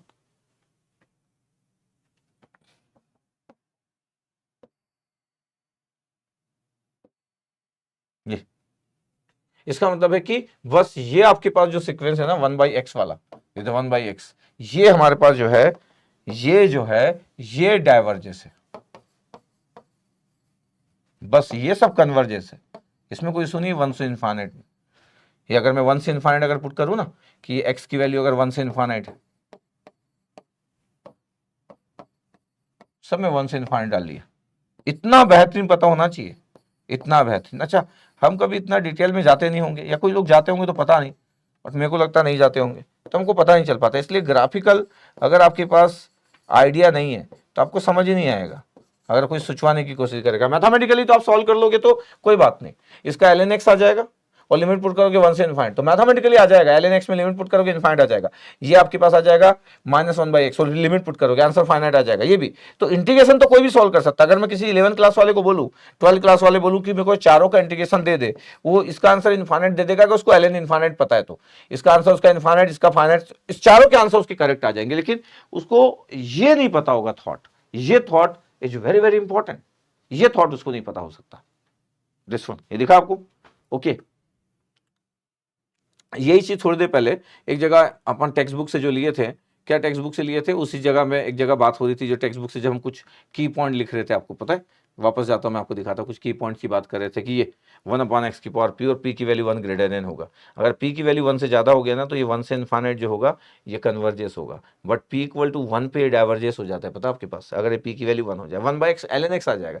बट इतना याद रखने की नीड नहीं है, हमको समझ आना चाहिए मैथमेटिकली, ग्राफिकली, थॉट प्रोसेस आपको समझ आना चाहिए, दैट इज इंपॉर्टेंट। तो ये बड़ा अच्छा था 1/x वाला, किसी को देखने से सीन जो है वो सीन ही गलत दिख रहा है ना, अपनी नेक डाइक से हर बार देखा हुआ सच सच नहीं होता, ये वैसे ही 1/x का ग्राफिकल फिगर, ओके। इसको हम हार्मोनिक सीरीज बोलते हैं, तो वेरी वेरी स्पेशल 1/n, बाकी सब फाइनाइट वैल्यू दे देगा, but this the infinite value. अब ये the value of the integral 0 से इनफाइनाइट आपके पास। अब मेरे को पता है कि इम्प्रॉपर इंटीग्रल है, यस ये इम्प्रॉपर इंटीग्रल है, कि इम्प्रॉपर इंटीग्रल है x = 0 पे 0 आ जाएगा, इसलिए इम्प्रॉपर इंटीग्रल है। अच्छा, इस इंटीग्रेशन की वैल्यू आपके पास 0 से 8 है, यस सर, dx है, और ये x की पावर ये आपके पास है, तो कितना हो गया x की पावर 1/3, x की पावर 1/3, दिस वन, दिख रहा है आपको, यस सर। अब इम्प्रॉपर इंटीग्रल है, अगर इन्फाइनाइट आएगा तो आ जाएगा। अब अगर मैं इसको बोलूँ कि मेरे को सॉल्व करना है, 0 से इन्फाइनाइट आपके पास है, अगर इसको मेरे को सॉल्व करना है तो ठीक है, i की वैल्यू 0 से 8 था, और x की पावर -1/3 हो गया, ऊपर गया तो ये dx, i की वैल्यू x की पावर -1/3 + 1 और -1/3 + 1, लिमिट ये 8 है और ये 0, ठीक है। तो i की वैल्यू कितना आ गया, i की वैल्यू आ गया आपके पास, अब लिमिट की बात करें तो ये कितना आ गया 2/3, 2/3, 2/3 था तो 3/2 बाहर आ गया, और ये कितना आ रहा है x की पावर 2/3 आ रहा है, तो x की पावर 2/3, और ये आ गया आपके पास 8 और ये आ गया 0, तो 3/2 बाहर था, जैसे 8 पुट किया मैं तो 8 की पावर 2/3 माइनस 0 की पावर 2/3, 0 की पावर 2/3 तो 0 हो गया, 3/2 था, 8 की पावर 2/3 मतलब 2 की पावर 3 होता है 8, और ये 2/3 तो 3 कैंसिल आउट, तो 2 का स्क्वायर आ गया मतलब 4, तो 3/2 इंटू 4 आ गया, और जब मल्टीप्लाई किया तो 6 आ गया। इसका मतलब है कि इस इंटीग्रेशन की वैल्यू तो फाइनाइट आ रही है, इसका मतलब फाइनाइट एरिया है, तो ये कन्वर्जेंस नहीं हो सकता, तो डी आंसर नहीं है, आंसर इज 6, द 6 आंसर, इस आंसर। देखो आपके पास ये कन्वर्जेंस था, अगर मैं बोलूँ कि इम्प्रॉपर इंटीग्रल कन्वर्जेंस है तो बिल्कुल कन्वर्जेंस है ये। एग्जाम्पल नंबर 86 ले लिया हम लोग। अब ये आपके पास the value of the integral 0 to 1 है, x - 1 की पावर 1/3 है। अब देखो आपके पास 0 और 1 फाइनाइट है, ये इम्प्रॉपर इंटीग्रल काइंड 2 है, क्योंकि x इक्वल टू 1 पे इस फंक्शन की वैल्यू, अगर मैं बोलूँ कि इस फंक्शन की वैल्यू, इस ये जो फंक्शन है 1 अपॉन, अगर मैं 1 पुट कर दूँ तो 1/1 - 1, ये तो 1/0, तो इनफाइनाइट आ गया। देखो आपके पास ये, इसका मतलब ये इम्प्रॉपर इंटीग्रल है, बिल्कुल इम्प्रॉपर इंटीग्रल है। किसके कारण है आपके पास इम्प्रॉपर इंटीग्रल, 1 के कारण, क्योंकि 1 पुट करने से आपके पास इनफाइनाइट आ रहा फंक्शन, इस 1 के कारण इम्प्रॉपर इंटीग्रल। अब ये डाइवर्जेंस होगा कि नहीं होगा, ये देखना होगा। इम्प्रॉपर इंटीग्रल तो है, क्योंकि x इक्वल टू 1 पे आपके पास इस फंक्शन की वैल्यू आ रही, जैसे देख सकते हो, दिख रहा, यस सर। अब मेरे पास ये है, इसको अगर मेरे को बहुत इजी फॉर्मेट अगर करना है कि इसको मेरे को सॉल्व करना है, तो मैं ऐसा भी कर सकता हूँ, x - 1 इक्वल टू y मान ले, तो ये आसान दिखेगा, dx इक्वल टू क्या हो जाएगा, dy हो जाएगा। इंटीग्रेशन का लिमिट कितना हो जाएगा sir, x equal to 0 put करोगे तो -1 हो जाएगा, 0 - 1 -1, और 1 पुट करोगे तो 1 - 1 0, तो -1 से 0 आ गया, ये dx जगह dy आ गया, और ये कितना आ रहा है x - 1 की जगह y आ गया, y की पावर 1/3। तो आपके पास i की वैल्यू कितना आ रहा है, इंटीग्रेशन की लिमिट सर -1 to 0 है, और y की पावर -1/3 आ गया, और ये dy कोई सुनिए, तो इंटीग्रेशन का रिजल्ट कितना हो गया, y की पावर -1/3 + 1 अपॉन -1/3 + 1, लिमिट कितना, लिमिट सर 0 -1, ये कितना आ गया सर, ये 2/3 सर, तो 3/2 बाहर आ गया, ठीक है, और ये y की पावर कितना हो गया 3/2, कितने आ रहा है, यस सर 3/2 नहीं सर, 2/3, 2/3, और ये आ गया आपके पास 0 और ये आ गया -1, ठीक है, यस सर। ये i की वैल्यू, अगर मैं बोल रहा हूँ कि 3/2 है और 0 की पावर 2/3, तो 0 आ गया, -1 की पावर 2/3, ये आंसर कितना था, 3/2 था। तो अगर ये 3/2 है, ये आपके पास आ गया -1 का पावर स्क्वायर कर लो, और उसका भी पावर 1/3 कर लो, तो 2/3 हो गया, तो 3/2 -1 बाहर है, -1 का स्क्वायर कितना होता है 1, 1 की पावर 1/3 1, तो ये 1 आ गया, तो -3/2 आ रहा है आंसर, ऑप्शन में था -3/2 के, हाँ -3/2 आंसर में था, द आंसर इज -3/2। बस इसमें एक मैथमेटिक्स वाला पार्ट अच्छा था कि -1 की पावर 2/3 कैसे निकाले अपन, -1 की पावर 2/3 कैसे फाइंड आउट किए, ये कैसे सॉल्व किए, -1 की पावर 2 की है, इसका भी पावर ये 1/3 की है, तो -1 की पावर 2/3 आ गया, हाँ, -1 का स्क्वायर कितना होता है 1 होता है, 1 की पावर 1/3, और 1 की पावर 1/3 मतलब 1, ये क्लियर रहना चाहिए, दिस वन। तो -3/2 आ रहा है, इम्प्रॉपर इंटीग्रल डाइवर्जेंस नहीं, द कन्वर्जेस आ रहा है, is not diverges, the converges. देखो जरा ध्यान से। ओके सर, कितना दिखा? Yes sir. अब आपके पास ये इम्प्रॉपर इंटीग्रल डाइवर्जेस फिर से लिखा। इम्प्रॉपर इंटीग्रल आपके पास क्यों है? क्योंकि ये जो फंक्शन है 1/√1 माइनस एक्स स्क्वायर, अगर मैं इसमें एक्स की जगह 1 पुट कर दूं तो इन्फाइनाइट आ रहा है, क्योंकि 1/0 आ रहा है, √1/√0 तो इन्फाइनाइट आ रहा है, इसलिए इम्प्रॉपर इंटीग्रल है। यस इम्प्रॉपर इंटीग्रल है। किस कारण? 1 के कारण। ठीक है, अब मेरे को इसकी वैल्यू चाहिए। मेरे पास ये हो सकता है आपके पास कि 1 माइनस एक्स स्क्वायर है हमारे पास। अब इसकी वैल्यू अगर मेरे को चाहिए तो मैं बोल सकता हूँ कि सर ये तो 1/1 minus x square sine inverse x होता है, बिल्कुल सही है। और साइन इनवर्स एक्स सर 0 से 1 पुट करोगे तो कितना आया? साइन इनवर्स 1 आया, हाँ, माइनस साइन इनवर्स 0 आया। साइन इनवर्स 1 कितना होता है? π/2, 90 डिग्री, रेडियन में π/2 और ये 0, आंसर इज π/2 सर। इंटीग्रल की वैल्यू था π/2, ये तो π/2 आंसर, ये डी आंसर गलत हो गया, π/2। एक और चीज याद रखिएगा, मेरा जो लेक्चर नंबर 1 था, इंटीग्रल कैलकुलस का लेक्चर नंबर 1 था, उसमें एक जगह ना अपन जब इंटीग्रेशन की बात कर रहे थे तो मैं उसको ना एक जगह डिग्री लिख दिया था, इसलिए आंसर गलत था। लास्ट क्वेश्चन था लेक्चर 1 का, इंटीग्रल कैलकुलस का लेक्चर 1 का लास्ट क्वेश्चन, कुछ कैलकुलेटर से सॉल्व कर रहा था तो वहाँ पे एक मिस्टेक था। कमेंट सेक्शन में मेरे अंदाज से कोई लिखा भी है कि सर उसका आंसर मेरा अलग आ रहा है, तो वो सब हमेशा रेडियन वैल्यू लेना चाहिए, हमेशा रेडियन वैल्यू की बात करेंगे, बिकॉज ये एक्स है, द डी एक्स, ये जो डी एक्स होता है ना, और एक्स की वैल्यू 0 to 1 है, एक्स की value 0 to x equal to 1, ये सब रेडियन वैल्यू, ये सब रेडियन वैल्यू है, द रेडियन वैल्यू। तो जब भी आप ऐसा सॉल्व करते हैं तो हमेशा रेडियन में रखेंगे आप, ऑलवेज रेडियन। ठीक है, कभी अगर आपको जरूरत पड़ गई ट्रिग्नोमेट्रिकल फंक्शंस की। ठीक है, तो साइन इनवर्स एक्स का आंसर π/2 था। तो ये कन्वर्जेंस था क्या? नहीं था। 1/1 माइनस एक्स स्क्वायर एक फंक्शन था, इम्प्रॉपर इंटीग्रल है, बिल्कुल सही बात है, बट फिर भी नहीं था। अब 2008 के क्वेश्चन की बात करते हैं, IISc बैंगलोर के। अब हम आ गए क्वेश्चन नंबर 231 पे आ गए। क्वेश्चन नंबर 231 पे आ चुके हैं अपन कैलकुलस में, 231वां क्वेश्चन चल रहा है। Which of the following integrals is unbounded? इसका मतलब है कि ये पूछा है कि अनबाउंडेड है। अनबाउंडेड इसका मतलब क्या होता है? Area equal to infinite sir, बिल्कुल सही बात है। अनबाउंडेड का मतलब एरिया इन्फाइनाइट। और क्या बोला जा सकता है सर? डाइवर्जेंस भी बोला जा सकता था सर, बिल्कुल डाइवर्जेंस भी बोला जा सकता था, यस डाइवर्जेंस भी बोला जा सकता था।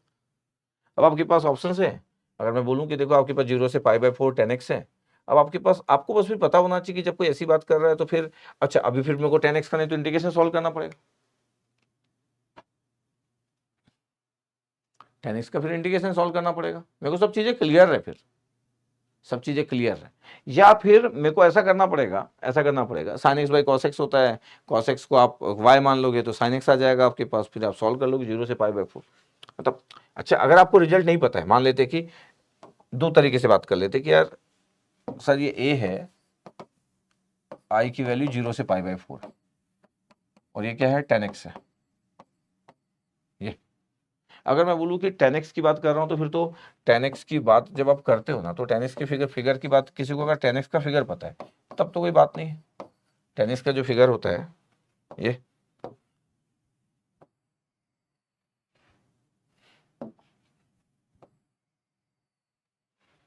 ये आपके पास ये 0, और ये आपके पास होता है π/2, ये माइनस π/2, ये फिर ये पाई पे जाएगा आपके पास,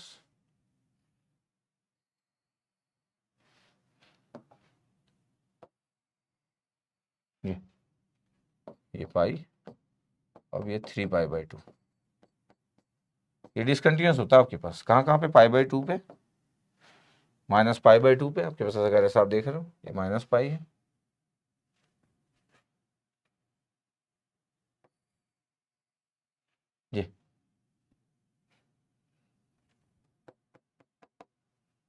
ये माइनस पाई है, फिर -3π/2।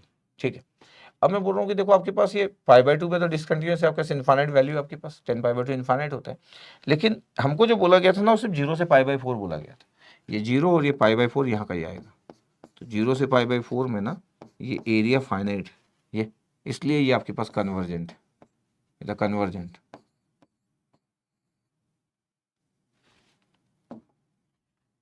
ये कन्वर्जेस इस जगह पे, जीरो से लेके पाई बाई 4 में, तो हमको पता है कि जीरो से पाई बाई 2 से बाहर जाते तो अलग बात होती, जीरो से पाई बाई 4 में कोई इशू नहीं है। ये इसका तब इसका एरिया फाइनाइट आएगा, तो ये आंसर नहीं सकता पहला। अच्छा, अगर आपको क्लिक नहीं करा, मान लेते कि इसको क्लिक नहीं किया, अब आप इसको सॉल्व करना चाहते हैं, जीरो से पाई बाई 4 10x से, 10x मतलब क्या होता है, sine x by cos x. चलो आपको कुछ रिजल्ट ही नहीं पता इंटीग्रेशन के, हर चीज का रिजल्ट पता हो या फटाफट पता हो नहीं, sine x by cos x से, कॉस एक्स को मैं y मान लेता हूँ, क्या हो गया सर, माइनस साइन एक्स हो गया, minus sine x d x हो गया, minus sine x d x हो गया, इक्वल टू क्या आ गया, डी वाई आ गया। ये देखो आपके पास जब जीरो पुट किया, कॉस जीरो की वैल्यू, आई की वैल्यू कितना हो गया, सो कॉस जीरो की वैल्यू आपके पास, तो वाई की वैल्यू 1 हो गया, पाई बाई 4 तो 1/√2 हो गया, ये आ गया। अच्छा, साइन एक्स डी एक्स की वैल्यू कितना आ गया, माइनस डी वाई, और ये कितना आ रहा है आपके पास, कॉस एक्स तो वाई, अगर मैं बोले माइनस हटा दूं तो 1/√2 से 1 तक जाएगा लिमिट, और ये आ गया आपके पास ln y dy, ये फिर आपके पास ln y मतलब dy बाय y, आंसर लिख देता हूँ ना मैं, dy अपॉन y। अब आंसर कितना आ गया सर, ln y आ गया, लिमिट पुट किए 1 और 1/√2, 1 पुट किए तो 0 आ गया, और माइनस ln 1/√2, तो ये आ गया आपके पास ln√2, या आंसर आ गया 1/2 ln2। ये answer is the finite answer इसका, इज अनबाउंडेड नहीं। वैसे तो आप, अगर मैं बात करूँ एग्जाम में आप हो जीरो से 10x से, और आपको पता है कि जीरो से पाई बाई 2 में डिसकंटिन्यूस होता है, तो इतना अच्छा अगर आप आइडिया रखते हो, गेट का क्वेश्चन है, इतना अच्छा आइडिया रखते हो तो आपको पता है कि ये बाउंडेड होगा, द बाउंडेड, ये बाउंडेड होगा। तो ग्राफिकल चीज़ों का पता होने का अपना मजा है कि बाउंडेड है भैया, इसमें कोई इशू नहीं है, द बाउंडेड। अच्छा, फिर सॉल्व करना, अच्छा आपको ग्राफिकल नहीं दिख रहा है तो फिर आपको सॉल्व करना पड़ेगा। 10x का आपको रिजल्ट नहीं पता, 10x का आपको रिजल्ट नहीं पता, आप बोलोगे सर रिजल्ट मेरे को पता था सर मेरे को ln sec x पता था, ठीक है पता था तो अच्छी बात है, क्योंकि ln sec x को जब हम सॉल्व करते हैं तो फिर 10x आता है, डिफरेंशिएशन करते हैं तो ln sec x अगर आपको पता है तो अच्छी बात है। अच्छा, मैं तो ये बोलता हूँ कि अगर आपको नहीं पता है तब क्या होगा, देखो दिस वन, देखो सॉल्व, ऐसा नहीं है कि मेरे को 10x का रिजल्ट ln sec x पता है तो सर मेरे को पता है सर तो ही होगा, नहीं, अगर मेरे को नहीं पता है तो भी मैं सॉल्व कर सकता हूं। ये तरीका आपको क्लियर रहना चाहिए कि यार मैं 10x के साथ क्या क्या कर सकता हूं, दैट इज वेरी इंपॉर्टेंट, कि आपको कॉन्फिडेंस कितना है, आपको ग्राफिकली कितना पता है। फिर बताओ कैसे ऐसा हो सकता है कि आप एक टेक्निकली बहुत अच्छा नहीं कर सकते, जब आपके पास टेक्निकल, आपके पास एक अच्छा माइंड है, आप कुछ भी क्रिएट कर सकते हो, देख सकते हो, ठीक है। ओके, तो 10x का आपके पास एरिया, आपके पास जो 0 से पाई बाई 4 फाइनाइट था, दिस वन, तो ये आंसर नहीं हो सकता था क्योंकि तो बाउंडेड 1/x² + 1 है, देख रहे 1/x² + 1, अगर ध्यान से देखा जाए तो 1/x² + 1 में किसी को इशू नहीं होना चाहिए। क्यों इशू नहीं होना चाहिए, इसलिए नहीं होना चाहिए क्योंकि हमको पता है कि tan इनवर्स x होता है, और tan इनवर्स x आपके पास, अगर मैं 0 से इन्फाइनाइट पुट करूँ तो tan इनवर्स इन्फाइनाइट होगा, tan inverse infinite pi by 2 होगा, tan इनवर्स 0 0 होगा, तो pi by 2 - 0, answer is pi by 2, ये भी फाइनाइट है, this one is the finite. तो ए आंसर गलत हुआ, बी आंसर गलत हुआ, क्योंकि बाउंडेड है, ये बाउंडेड है, इम्प्रॉपर इंटीग्रल है, ये भी इनफाइनाइट है आपके पास, लेकिन tan इनवर्स x है आपके पास 1/x² + 1, पाई बाई 2 इसका आंसर है, x e - x dx है आपके पास। अच्छा, जब एग्जाम में हो तो आपको तो फटाफट देखना है, ये देखो आपके पास x e - x, अब x e - x है और 0 से इन्फाइनाइट, 0 से इन्फाइनाइट है। अगर आपको, अगर बहुत अच्छा अगर आइडिया है कि x e - x आया था सर, x e - x आया था, i की एक वैल्यू थी, 0 से इन्फाइनाइट था, x e - x dx। अच्छा, अब अगर इस फंक्शंस की बात की जाए कि f ऑफ x क्या है, x e - x, पता है इस फंक्शन की वैल्यू 0 पे कितनी आएगी सर, 0 × e - 0 1, तो सर 0 आएगी। इन्फाइनाइट पे कितनी आएगी सर, इन्फाइनाइट पे इन्फाइनाइट आएगी, और e - इन्फाइनाइट 0, तो 0 आएगा। इसका तो इस फंक्शन की वैल्यू 0 इन्फाइनाइट पे 0 ही आती है, x e - x है। अच्छा, ये बड़ा स्पेशल टाइप का फंक्शन होता है, अगर अपनी जिंदगी में कभी बनाया हो तो स्पेशली ECEE वाले लोग तो किए ही होंगे। अगर मैं बोलूं कि क्या इस फंक्शंस को ECEE वाले इस फंक्शन को कभी यूज किए हैं, इस फंक्शन को कभी यूज किए ECEE वाले, तो अपने कमेंट्स में लिखिएगा, पॉज कर दीजिएगा वीडियो को और बताइएगा कि अगर आप इलेक्ट्रॉनिक्स, इलेक्ट्रिकल और आईएन वाले हो तो, ठीक है, तो बताइएगा। कोई दूसरी ब्रांच का, civil, mechanical, chemical, computer science, तो वो ये नहीं बता सकता कि इसके पहले इस फिगर को कब बनाया होगा, ठीक है। उसके लिए नॉर्मल फंक्शन है, उसके लिए नॉर्मल जैसे हर फंक्शन होता है वैसे। अच्छा, ये अगर कोई बनाया हो तो किसी को आइडिया हो आपके पास कि 0 पे 0 होता है आपके पास, और ये ऐसा होता है दिस वन, ये क्रिटिकल डैम्ड होता है, ये क्रिटिकल डैम्ड। अच्छा, ये जब मैं क्रिटिकल डैम्ड बोल रहा हूं तो ये आपके पास ECEE और IN वालों के लिए कंट्रोल सिस्टम पढ़ते हो क्रिटिकल डैम्ड, जीटा की वैल्यू 1 होती है। जो कंट्रोल सिस्टम जब पढ़ते हैं तो इन जनरल सभी को पता है कि सबसे ज़्यादा पूरे इंडिया में कंट्रोल सिस्टम सबसे ज़्यादा लोग मेरा ही पढ़ते हैं, चाहे वो पेड कोर्स हो चाहे वो अनपेड कोर्स हो, यूट्यूब हो, सबसे ज़्यादा मेरा ही पढ़ते हैं। इंजीनियरिंग स्टूडेंट की बात कर रहा हूँ, जो लोग भी कॉम्पिटेटिव एग्जाम के प्रिपरेशन करते हैं, कंट्रोल सिस्टम। तो ये क्रिटिकली डैम्ड सिस्टम है और हम इसको ऑलरेडी जानते हैं, नहीं जीटा इक्वल टू 1 को हम ऑलरेडी जानते हैं, बट ठीक है, तो ECEE वालों की बात हो गई। अब मैं बात कर रहा था कि अच्छा ये बाउंडेड है, पता आपके पास ये बाउंडेड एरिया देता है। अच्छा, लेकिन सबको तो ऐसा पता नहीं हो सकता है, सबको तो ऐसा पता नहीं हो सकता कि एक्स रेस माइनस एक्स का फिगर ही होगा। कई लोगों को तो फिगर ही नहीं दिखेगा कि 0 से स्टार्ट हुआ, इन्फाइनाइट 0 पे एंड हुआ, बीच में क्या हुआ, कई लोगों को फिगर नहीं पता चलेगा। सही बात है, चलो अगर किसी को फिगर नहीं भी पता है तो कोई इशू नहीं है, तब हम ऐसा सोचे क्योंकि इतना इशू हो जाएगा, कुछ इशू नहीं है। एक आई की वैल्यू था आपके पास, 0 से इन्फाइनाइट था, एक्स ई रेस पर माइनस एक्स डी एक्स था। अगर आपको लास्ट क्लास का याद है तो आईलेट खूब यूज किया हम लोग। आईलेट के अकॉर्डिंग आपके पास ये एक्सपोनेंशियल है और एक्स जो है वो ये, दैट मीन्स ए, ठीक है, एल्जेब्रिक फंक्शन। तो आपका यू जो हो जाएगा एल्जेब्रिक फंक्शन हो जाएगा, तो ये यू आ गया, इंटीग्रेशन ऑफ ई रेस पर माइनस एक्स, ई रेस पर माइनस एक्स और माइनस बी आ गया, फिर माइनस आ गया, डी बाई डी एक्स की आपके पास, तो एक्स का डिफरेंशिएशन 1 आ गया, ई रेस पर माइनस एक्स का इंटीग्रेशन ई रेस पर माइनस एक्स आ गया, माइनस बी आ गया तो प्लस आ गया डी एक्स। अच्छा, अभी लिमिट पुट नहीं कर रहा हूँ, तो आई की वैल्यू कितना आ गया, माइनस एक्स ई रेस पर माइनस एक्स, और इसका आंसर फिर से ई रेस पर माइनस एक्स आ गया। दिख रहा है आपके पास। अब लिमिट पुट करूंगा मैं 0 से इन्फाइनाइट, ये जब मैं इन्फाइनाइट पुट करना चालू किया तो ये तो 0 वैसे ही हो गया आपके पास, ये भी 0 हो गया, तो 0 आ गया, 0 आ गया। जब मैं 0 पुट करना चालू किया तो ये भी 0 हो गया, और ये जब लास्ट टर्म जो था वो 1 आ गया, तो आंसर इज 1।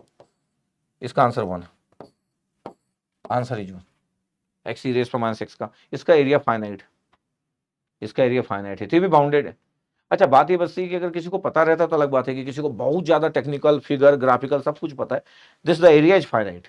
देखो, अब अगर आप कंप्यूटर साइंस के स्टूडेंट हो, मैकेनिकल वाले हो, सिविल वाले हो, केमिकल वाले हो, मेटलर्जिकल वाले हो, तब तो आपको इंडिकेशन आना चाहिए बहुत अच्छा। इंडिकेशन तो पढ़ ही रहे हो आप, this one is the finite area according to आइलेट। आइलेट रूल तो पढ़ा ही चुका हूं मैं, आंसर फाइनाइट। इसका मतलब क्या हुआ, इसका मतलब है कि ये फंक्शंस का भी आपके पास आंसर ये आया।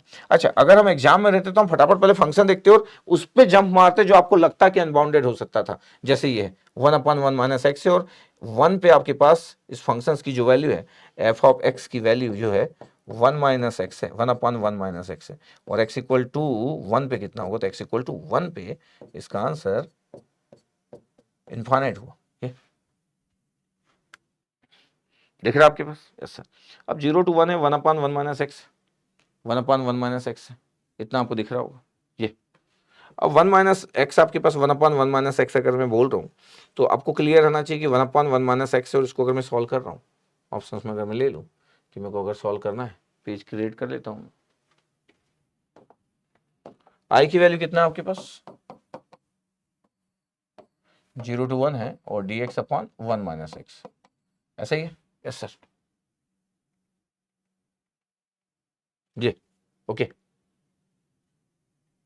क्योंकि ln बनने के चांसेस है, आप चाहो तो 1 माइनस एक्स को y पुट कर लो, आप इजी कितना भी कर सकते हो कि सर मैं माइनस डी एक्स किया तो dy आया, तो dx की जगह माइनस dy आया, लिमिट कितना आ रहा है आपके पास, तो आप बोल रहे हो कि i की वैल्यू सर जब मैं 0 पुट किया था x की वैल्यू तो 1 आया था लोअर लिमिट, और जब 1 पुट किया था तो 0 आया था, और dx की जगह dy आया, और ये कितना आया आपके पास सर y आया, पता है ये ln y आ गया, और ln y और आपके पास 0 to 1 है।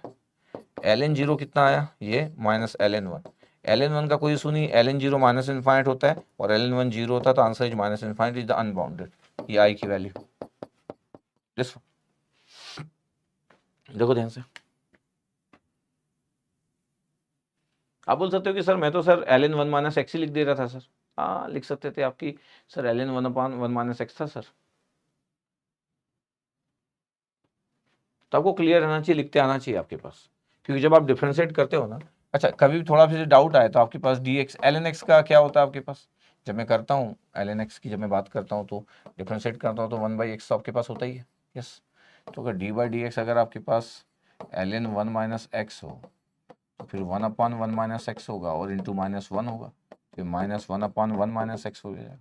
छोटी छोटी बातें फिर आपको पता रहे। फिर 1/1 माइनस एक्स से तो फिर आपके पास -ln1 माइनस एक्स होगा, फिर ln1 माइनस एक्स होगा आपके पास। कुछ गड़बड़ तो नहीं किया अपन लिमिट वगैरह में? माइनस इन्फाइनिटी आ रहा था ना, dx की जगह dy आ रहा था 0 to 1। अच्छा, एक चीज बस गड़बड़ थी ना, वही तो मैं सोच रहा हूँ, क्योंकि आंसर मेरा एक प्लस इन्फाइनाइट आ रहा है, वही मैं सोचा। dx जगह माइनस dy आया था, तो माइनस dy आया था, और लिमिट जब आप x 0 पुट किए थे तो कितना आया था, 1 आया था, 1 पुट किए तो 0 आया था। तो इतना तो सब कुछ सही है, ln y भी सही है। लिमिट आपके पास 0 to 1 होगा, इसका मतलब 0 to 1 ये वाला चेंज हो जाएगा, ln y जब मैं कर रहा हूँ तो 0 to 1 हो जाएगा। तो इसका मतलब ये है, ये लिमिट को चेंज कर देते हैं। आंसर में कोई इशू नहीं है, कि आंसर में कोई इशू आपके पास ये 0 to 1 है। तो पहले ln1 पुट किए अपन, ये ln1 पुट किए, फिर ln0 पुट किए, ये सही कर लेते हैं अपन, कोई इशू नहीं है। अच्छा, इसका मतलब है कि ln पहले 1 हुआ, फिर ln0 हुआ। ln1 की वैल्यू कितनी हो गई, ln1 की वैल्यू हो गई सर, ln1 की वैल्यू 0 हो गई, माइनस ln0 कितना होता है, माइनस इन्फाइनाइट होता है। Answer is infinite. ये तो ठीक है, अनबाउंडेड तो आ गया, लेकिन अपना आंसर वो माइनस नहीं लगाए थे अपन। अच्छा, ऐसा मेरे को कैसे क्लिक किया, मैं वहां से देखा कि -1/1/x है, तो इसका answer actually -ln1 minus x आ रहा था, ये इसका इंटीग्रेशन का रिजल्ट। और इसमें अगर मैं पुट करता 0 to 1, तो 1 पुट करता तो 0 आ जाता, ln आपके पास जैसे मैं पुट करता 1, तो ln कितना आ जाता आपके पास, 0 आ जाता, ln0 माइनस इन्फाइनाइट होता, और पहले से माइनस आता प्लस इन्फाइनाइट आ जाता, इतना आ जाता अभी आपके पास 1 से 0। तो 1 पुट करता तो ln0 माइनस ln1 तो 0 हो जाता है, ln0 कितना होता है, माइनस ln0 कितना होता है, माइनस इन्फाइनाइट, पहले से माइनस है, answer will B plus infinite. इसलिए मैं देखा था वहाँ पे, इसलिए छोटी छोटी बातों को लिखते रहना चाहिए। इसलिए देखो ये माइनस साइन छूट गया था अपने से, आंसर में कोई प्रॉब्लम नहीं था, अनबाउंडेड है आपके पास। तो जैसे आपको दिखा था जब आप एग्जाम में होंगे, कोई व्यक्ति 2008 IISc बेंगलुरु का पेपर दे रहा होगा, तो उसको पहला अटेम्प्ट इस पे लेना चाहिए था कि अनबाउंडेड ये हो सकता है, क्योंकि यहीं पे ln बनने के चांसेस है, यहीं पे ln बनने के चांसेस है। और जब मैं 0 से 1 पुट करूंगा तो इनफाइनाइट टूवर्ड्स इनफाइनाइट हो जाएगा आपके।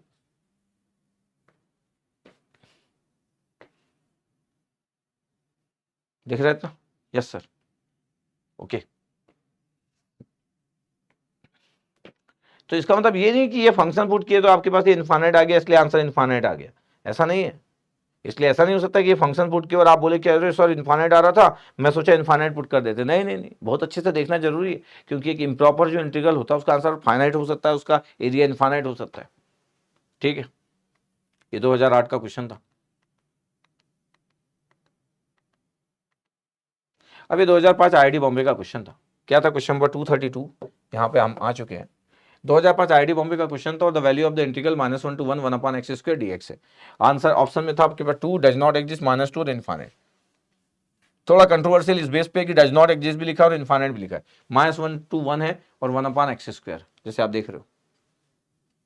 अब अगर मैं बोलूं कि 1/x² और मैं अगर मैथमेटिकली सॉल्व करना चालू करूं, मैथमेटिकली सॉल्व करना चालू अगर करूं कि क्या होगा आपके पास, तो 1/x²। अगर मैं बोलूं कि सर मेरे को कुछ नहीं पता और मैं सिर्फ इंटीग्रेशन करना चाहता हूं, अच्छा आपको कुछ नहीं पता, आप 2 भी बाहर कर सकते हो 0 to 1, बिकॉज आपके पास जो है ये इवन फंक्शन है, बट ठीक है नहीं करना, वो भी नहीं करना आपको। 1/x², एक्स की पावर -2 हो गया, -1 to 1 था, एक्स की पावर -2 हो गया dx। ठीक है भैया, इंडिकेशन कितना हो गया सर, -2 + 1 था तो -1 आ गया, नीचे भी -1 आ गया, ये माइनस बाहर था, 1/x था, 1 और -1 ये। अब x = 1 पुट किए तो 1 आ गया, फिर माइनस पुट किए तो ये आ गया आपके पास। आंसर कितना आ रहा, -2, -2 आपके पास ये दिख रहा है, देखो 1/-2। अब वैल्यू ऑफ इंटीग्रेशन आप सॉल्व किया, देखो इंटीग्रेशन जिसको इंटीग्रेशन आता है वो इंटीग्रेशन ही करेगा, जिसको इंटीग्रेशन आता है वो इंटीग्रेशन किया, और -1 से 1 1/x² का इंटीग्रेशन किए, तो x की पावर -2 था, x की पावर n का आपको पता है इंटीग्रेशन ऑफ x⁻n dx, तो x की पावर n+1 और 1/n+1, ये सबसे बेसिक इंटीग्रेशन होता है। ठीक है, एवरीवन नोस। अब ये n की वैल्यू -2 थी आपके पास, तो +1 ऐड के -1 बचा, -1 बचा, तो -1 बाहर ले लिया, 1/x आ गया, 1/x में 1 से लेके -1 पुट किया, 1 पुट किया 1 आ गया, -1 पुट किया -1 आ गया, लेकिन लोअर लिमिट पुट करने समय पहले बीच में भी माइनस था, इसलिए +5 आया। लोअर लिमिट के कारण तो -1 आया, लेकिन पहले भी एक और माइनस था ना मिडिल में, अपर लिमिट और लोअर लिमिट के मिडिल में माइनस लगाते हैं, तो ये आपके पास -2 आया। अब कोई बोल सकता है कि आंसर सर मेरा -2 आ गया आपके पास, ये लगा दिया मैं, बट ये गलत आंसर, ये सिर्फ इंडिकेशन की बात हुई, देखा आपके पास। अच्छा, किसी के माइंड में ये था कि सर मैं ऐसा सॉल्व नहीं किया, सर कैसे सॉल्व किया, सर मैं ऐसा किया था सर, ये इवन फंक्शन था, अच्छा ये इवन फंक्शन था, सही बात है, ये बात तो सही है कि इवन फंक्शन है 1/x², तो सर मैं ना 2 बाहर ले लिया और 0 से 1 कर दिया, -1 से 1 था ना सर, तो 2 बाहर ले लिया और 1/x² था सर। अच्छा सर मैं ऐसा सॉल्व किया। अच्छा उसकी बात कर लेते जो ऐसा सॉल्व किया होगा, 2 1/x² था, x⁻², तो इंडिकेशन कितना आ गया, -1/x, अभी भी आया था -1/x, ये -1/x, -1/x आ गया ये, और लिमिट 1 से 0, ये -2 बाहर था सर, 1/x था तो 1/1 -1/0 सर, -2 था, इस व्यक्ति का आ गया 1 -∞, इस व्यक्ति का आ गया इन्फानेट, आई की वैल्यू, ऐसा जो सॉल्व किया, फिर मैं उसका आंसर आ गया इन्फानेट, वो आंसर लगा दिया इन्फानेट, ये आंसर लगा दिया, ये देखो ध्यान से, इसका इन्फाइनाइट आ गया। जैसे ये 0 से 1 लिखा, इवन फंक्शन था उसको पता था, तो -1 से 1 को मैं 0 से 1 लिख सकता हूं, 2 बाहर ले लिया, ठीक ये। बट मैं बोल रहा हूं कि जो व्यक्ति नॉर्मली सॉल्व कर रहा था अभी इस क्वेश्चन को, -1 से 1 ही इंटीग्रेट कर रहा था, -1 से 1 इंटीग्रेट कर रहा था, उसका आंसर -2 आ गया था और ऑप्शन में -2 था, सिर्फ इंटीग्रेशन करने वाले के बाद। अलग बात है कि आंसर गलत हो गया, पता नहीं चल पाता कई बार। हमारे पास फंक्शंस क्या है पता है, 1/x²। अगर मैं बोलूं आपको कि क्यों, मैं बोलता हूं आपको कि मैं जितना पढ़ाता हूं उतना सब कुछ समझ आना चाहिए, उतना आपको देखना चाहिए। 1/x², एक इवन फंक्शन है, x = -x पुट करने से वो सेम आ जाएगा, even function, symmetrical about the y axis, 1/x², ये आपके पास होता है x। 1/x² के जब हम फिगर की बात करते हैं तो ये होता है 1/x², x = 0 पे आपके पास, इनफाइनाइट पे 0, ये x = 0 पे आपके पास ये इनफाइनाइट है, x = 0 पे। अब जब मैं बोल रहा था इसकी वैल्यू -1 से +1 है, ये दिस वन, इसका मतलब पता है आपके पास क्या हुआ, इसका मतलब ये हुआ कि इस रीजन में आपको एरिया चाहिए, ये इस रीजन में एरिया चाहिए, लेकिन इस रीजन में तो x = 0 भी आ गया और x = 0 पे वैल्यू इनफाइनाइट है, ये आपके पास कन्वर्जेंट नहीं है, डाइवर्जेंट, डाइवर्जेंट बोल सकते हैं, डाइवर्जेंस बोल सकते हैं, कोई इशू नहीं है, डाइवर्जेंस। ये आपके पास जब मैं 0 से 1 कर रहा था तो 0 लिमिट में आ चुका था, जब मैं -1 से 1 कर रहा था तो 1 और -1 पे पता ही चल पा रहा था, और आप इंटीग्रेशन पुट किए तो -1 से 1 जो लोग भी सॉल्व कर रहे थे तो उनका गलत आ गया।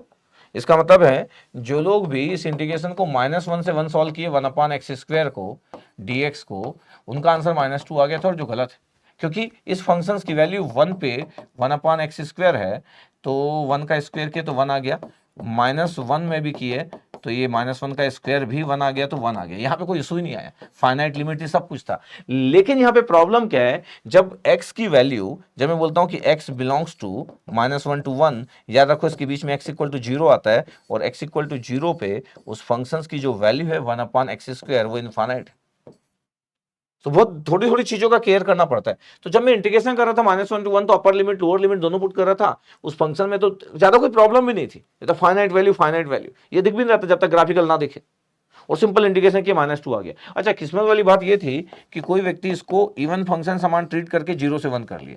अब वो किस्मत वाला था, ऐसा नहीं कि उसको बहुत आता होगा, वो किस्मत वाला था कि वो 0 से 1 किया। अब जब 0 से 1 जब हम किए तो ये 0 वाला पार्ट भी इसमें इंक्लूड हो गया, ट्वाइस आपके पास, क्योंकि इवन फंक्शन का एरिया तो डबल होगा इधर और इधर, लेकिन 2 टाइम्स होगा, लेकिन 0 से 1 किए, जब 0 से 1 कर रहा हूं तो 0 वाला भी इंक्लूड हो गया, और उसको पता नहीं चला कि 0 से 1 में उसका आंसर इनफाइनाइट आ गया, उसको ये नहीं पता चला कि मेरा आंसर सही क्यों आ गया, क्योंकि जब आप 0 से 1 जब आप सॉल्व कर रहे थे ना, सिर्फ 0 से 1 इवन फंक्शन 2 टाइम्स जब आप कर रहे थे, तो उसको नहीं पता चला कि 0 से 1 में जब मैं सॉल्व कर रहा था तो ये 0 था, और ये मान लो ये कहीं पे 1 था, ये और ये 0 था, और जब मैं इसको सॉल्व कर रहा था तो ये इनफाइनाइट आपका आ रहा है, इंटीग्रेशन का रिजल्ट भी आ रहा है, 0 इंक्लूडेड है इसमें, ये इसलिए आपके पास इनफाइनाइट आ गया इंटीग्रेशन करने वाले का। तो किस्मत से ये लक साथ दिया उसका, इंटीग्रेशन करने वाले को उसका लक साथ नहीं दिया, और इनफाइनाइट आंसर आ गया, और infinite is the correct answer, infinite is the correct answer, this one, ये इसलिए आपको इतना अच्छा पता होना चाहिए फंक्शन को देखने के बाद। अच्छा, किसी के माइंड में आ सकता है कि सर ये आंसर क्या है इसका, तो आंसर मैं बोल रहा हूँ कि डी है, आंसर मैं बोल रहा हूँ डी है, ये इज द डी आंसर। अच्छा, लेकिन बहुत सारे लोग जो टीचर लोग करवाते हैं, या और भी लोग करवाए होंगे, मेरे गेट एकेडमी की जो बुक मैथ्स की बुक है उसमें आंसर बी लिखा है, डज नॉट एग्जिस्ट लिखा है। जो गेट एकेडमी की बुक है, जो इंडिया में मैथमेटिक्स की सबसे ज़्यादा जो बुक चलती है वो गेट एकेडमी की बुक चलती है पूरे इंडिया में पिछले पिछले 4 साल से। ठीक है, अब तो उसका हार्ड कॉपी भी खत्म होने वाला होगा, अब तो सिर्फ सॉफ्ट कॉपी मिलेगा आगे से। तो उसमें पूरे पूरे जितने भी गेट के पेपर आज तक हुए उसमें जितना भी मैथ्स आया है, ऑल ब्रांचेस सब कवर है, इवन ईएससी वाला पार्ट भी कवर है जो मैथ्स का पोर्शन आता है। तो उसमें भी ये आंसर गलत दिया है, उसमें डज नॉट एग्जिस्ट लिखा है। अब अच्छा, कई लोग ये सोच लेते हैं कि 1/x² है, तो सर x इक्वल टू 0 पे फंक्शन डिसकंटिन्यूअस है। बिल्कुल सही बात है, x इक्वल टू 0 पे फंक्शन डिसकंटिन्यूअस। हम भी बोल रहे हैं कि फंक्शन, सभी को पता है x इक्वल टू 0 पे फंक्शन डिसकंटिन्यूअस। ये फंक्शन ऐसे भी कंटिन्यूअस नहीं होता from minus infinite infinite. x equal to 0 पे फंक्शन डिसकंटिन्यूअस है। इसका क्या लेना देना कि फंक्शन डिसकंटिन्यूअस है, तो इसका क्या लेना देना कि फंक्शन डिसकंटिन्यूअस है। डिसकंटिन्यूअस लेने से डज नॉट एग्जिस्ट का कोई कंसेप्ट ही नहीं है। इसका मतलब ये हुआ कि आप कभी भी इंटीग्रेशन में अगर वो अनबाउंडेड है, इसका मतलब वो आंसर इनफाइनाइट हो सकता है। डज नॉट एग्जिस्ट का कोई कंसेप्ट ही नहीं है, no concept in this integration की डज नॉट एग्जिस्ट, क्योंकि फंक्शन डिसकंटिन्यूअस आपके पास होगा, बहुत सारे फंक्शन डिसकंटिन्यूअस होंगे पर्टिकुलर किसी किसी लिमिट में। 1/x डिसकंटिन्यूअस है। अरे 1/x जो है वो डिसकंटिन्यूअस है भाई, नहीं 1/x डिसकंटिन्यूअस फंक्शन है, डिसकंटिन्यूअस फंक्शन। तो आपको ध्यान देना है आपके पास कि आंसर इज इनफाइनाइट होगा उसका भी। जब मैं एलएन की बात करता हूं तो अभी हम थोड़ी देर पहले बात भी की, हार्मोनिक सीरीज की बात भी की। डज नॉट एग्जिस्ट का कंसेप्ट यहां पे नहीं होता है, बट कुछ लोग इसलिए डज नॉट एग्जिस्ट, ऐसा नहीं कि वो कुछ गलत बोल देते, उनको लगता है कि डज नॉट एग्जिस्ट इसलिए बोल दिया क्योंकि फंक्शन डिसकंटिन्यूअस है। वो लोग कई बार इसमें कंफ्यूज हो गए कि डज नॉट एग्जिस्ट और इनफाइनाइट दोनों दिया था। अच्छा, अनडिफाइंड होना इज डिफरेंट थिंग्स। जब हम लिमिट पढ़ रहे थे तो मैं अनडिफाइंड की बातें करता था, याद होगा आपको, undefined is a different thing. तो जब आप डेफिनेट इंटीग्रेशन की बात करते हैं तो डज नॉट एग्जिस्ट कोई कंसेप्ट नहीं होता है। ज्यादा अनबाउंडेड हो सकता है तो बाउंडेड होगा। दो ही टाइप के आपके पास आंसर होते हैं, अनबाउंडेड एरिया और बाउंडेड एरिया। अनबाउंडेड एरिया का मतलब ये इनफाइनाइट आंसर होगा, एक इम्प्रॉपर इंटीग्रल का आंसर इनफाइनाइट हो सकता है।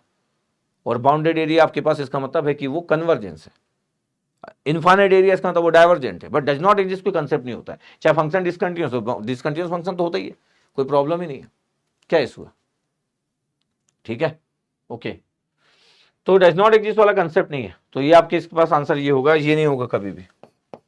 ये सिर्फ डिसकंटिन्यूअस फंक्शन बोल के कि फंक्शन डिसकंटिन्यूअस है इसलिए sir does not exist, no no no, please don't do. अच्छा, और भी आगे क्लियर होगा कि ऐसे क्वेश्चन एक बार नहीं आया। ये देखो 1/x² 2004 में भी आया था, 2004 में भी आया था 1/x² -2 से 2 है। अब 1/x² -2 से 2 दिख रहा है आपके पास। अगर मैं बोल दूं कि सर ये -2 से 2 है और 1/x² ऊपर गया तो x की पावर -2 हो गया, बिल्कुल सही है सर। इंटीग्रेट किया तो सर -1/x आ गया, -2 + 1। और सर ये आपके पास 2 से -2 पुट कर दिया, माइनस बाहर आ गया सर, 1/2 पुट कर दिया सर। फिर लोअर लिमिट था सर, फिर -2 पुट किया तो 1/2 आ गया सर। मेरा आंसर सर -1 आ रहा है, आई की वैल्यू देखो जरा ध्यान से जी। अच्छा, अगर कोई अच्छा फ्रेम करता तो इसको वैसा कर सकता था आपके पास, कैसा कर सकता था आपके पास कि -1 इस ऑप्शन में देना होना चाहिए था। माइनस बाहर आ गया, ये 1/2 आ रहा है और ये फिर -1/2 आ रहा है, और लोअर लिमिट के कारण तो ये आंसर 1 आया और ये -1। तो एक ऑप्शन -1 भी दिया देना होना चाहिए था। मतलब -1 क्यों नहीं दिए पता नहीं, -1 देना होना चाहिए था। जैसे लास्ट ऑप्शन में, लास्ट क्वेश्चन में दिए थे आपके पास क्या, -2 दिए थे और ये गलत आंसर था, लेकिन दिए तो थे। कोई इंटीग्रेशन करेगा तो इसका आंसर भी, अच्छा कोई सॉल्व कर रहा होगा तो उसको -1 आ रहा होगा, सोच रहा होगा क्या करूं, 1 आ रहा है यहाँ तो ये -1 आ रहा है, फिर वो कुछ ना कुछ करके 1 ला लिया होगा, कुछ ना कुछ करके 1 ला लिया होगा। और -1 अगर ऑप्शन में होता तो बहुत अच्छा होता, -1 लगाते तो भी गलत होता, क्योंकि 1/x² का फिगर आपको पता ही है। जब मैं -2 से 2 भी बोल रहा हूँ तो कोई इशू थोड़ी है। जब आपको पता है इवन फंक्शन है, -2 से 2 की बात जब हम कर भी रहे कि सर ये तो -2 से 2 है, तो कोई इशू तो आई नहीं आपके पास। ये x इक्वल टू, अब ये -2 है और ये 2 है, ये इस पूरे रीजन में अगर ध्यान से देखा जाए, ये इस पूरे रीजन में देखा जाए, ये डाइवर्जेंट, ये क्लियर है ना चाहिए दिस वन। तो ये infinite, the area is infinite. अच्छा सर मैथमेटिकल तो नहीं आ रहा सर, मैथमेटिकल इसलिए नहीं आ रहा क्योंकि -2 और 2 पे उस फंक्शन की वैल्यू 1/4 और 1/4 आ जा रही, इसलिए आपको दिख नहीं रहा है। आप लोअर और अपर लिमिट में देख रहे हो तो पता नहीं चल पा रहा है, इसलिए इंडिकेशन का आंसर गलत। कोई धोखे से अगर सही कर ले तो सर, धोखे से सही कैसे हो सकता है? हाँ, धोखे से सही हो सकता है। कैसे सर? ये इवन फंक्शन है, बिल्कुल इवन फंक्शन है, तो किसी को पता नहीं चलेगा, लेकिन उसको ये नहीं पता चलेगा कि मेरा आंसर जैसे मैं इवन किया 2 टाइम्स बाहर किया, 0 से 2 किया और dx/1/x² किया, तो 2 बाहर है भैया, और इस इंटीग्रेशन की लिमिट x² है, x² 1/x² का इंटीग्रेशन होता है -1/x, अब 2 से 0 है, माइनस भी बाहर है तो -2 बाहर आ गया। फिर मैं 2 1/x है, 1/x में आपके पास पुट कर दिए अपन 2 से 0 तो -2 बाहर था, फिर 1/2 पुट कर दिए, फिर 1/0 पुट कर दिए। इसका मतलब है कि -2 था, 1/2 था और ये माइनस इन्फानेट था। Answer is इन्फानेट, answer is इन्फानेट। पता नहीं चला उसको कि इसका आंसर सही कैसे आ गया। इस वाले को पता नहीं चल रहा सही आंसर कैसे आ गया, इस वाले को पता नहीं चल रहा कि इसका गलत आंसर कैसे आ गया। इसलिए मेरी बातों को बड़े ध्यान से सुनना चाहिए। Answer is इन्फानेट। और अच्छा, ज्यादा बहुत ज्यादा आपके साथ परेशान भी नहीं किया, एक्सपेरिमेंट नहीं किया, जितने भी क्वेश्चन पूछे गए सब 1/x² के पूछे गए। ये 2023 का क्वेश्चन, अभी लेटेस्ट क्वेश्चन 2023 का क्वेश्चन। ये क्या पूछा गया, 1/x² -1 to 1। हमको तो पता चल गया कि 1/x² तो सर बड़ा ही सर फेमस क्वेश्चन हो गया। 1/x², 2004-5 की बात है, 2023 की बात है। 1/x², x=0 पे तो ये सर होता ही नहीं, आपको पता ही। अभी तो पता चल गया कि इसका आंसर तो इनफाइनाइट आएगा सर। यस, इसका आंसर तो इनफाइनाइट आएगा। हाँ, तभी इनफाइनाइट आ सकता है आपके पास। देखो इसका आंसर देखो -2 देखो लिखा है। क्यों -2 लिखा है? क्योंकि ये कोई सॉल्व करेगा तो गलत कर लेगा। This integral does not converge, बिल्कुल सही बात है, ये कन्वर्ज नहीं करेगा। x=, आप देख चुके इसका एरिया इनफाइनाइट आ रहा, तभी तो देख चुके अपन। तो ऐसा चीज का थोड़ा केयर करना, ऐसा ना हो कि आप इससे भी इंटीग्रेशन को सॉल्व कर दिए। अगर आप स्मार्टली चीजों को जानते हो, समझते हो। अच्छा, इसमें पता क्यों नहीं चल रहा है सर? 1/x² में सर अपर और लोअर लिमिट में तो सर फाइनाइट आ रहा है। यस, इसके सर बाउंड्री भी है, तो ये इम्प्रॉपर दिख नहीं रहा, जबकि इम्प्रॉपर इंटीग्रल है। सर ये इम्प्रॉपर इंटीग्रल है कि सर प्रॉपर है? सर इम्प्रॉपर तो वो होता है जिसकी लिमिट एक ना एक लिमिट इनफाइनाइट हो, या दोनों लिमिट इनफाइनाइट हो, वो तो है नहीं। सर लिमिट जब फाइनाइट होती है तो उस फंक्शन की वैल्यू इन लिमिट पे इनफाइनाइट होता है, वो भी नहीं है। नहीं, ऐसा नहीं है। मैं बोला था इस रेंज में अगर x की value x belongs to -1 to 1, इस रेंज में अगर उस फंक्शन की वैल्यू इनफाइनाइट होगी तो आपके पास वो डाइवर्जेंट हो सकता है। x=0 पे ये डाइवर्जेंट है, -1 से 1 के बीच में x=0 आता है। ओके, ठीक है।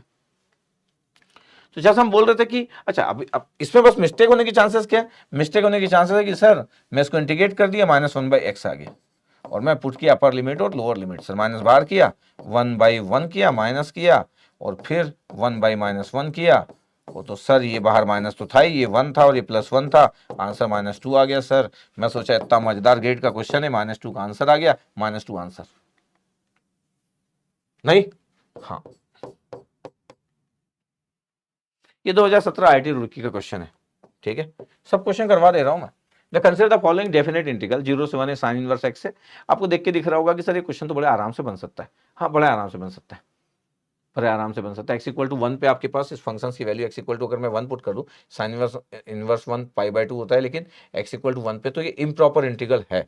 यस, बट ये क्वेश्चन बड़ा सिंपल हो सकता है। क्यों? क्योंकि मैं जैसे ही sin इनवर्स x को y पुट करूंगा, हाँ सर, तो कितना आएगा पता है? 1/√1 - x²। ये तो आपको भी दिख रहा होगा, ऐसा नहीं कि आपको नहीं दिख रहा होगा, ये dy आएगा। Yes sir. लिमिट कितना आएगा? x=0, sin इनवर्स 0 0 होता है सर।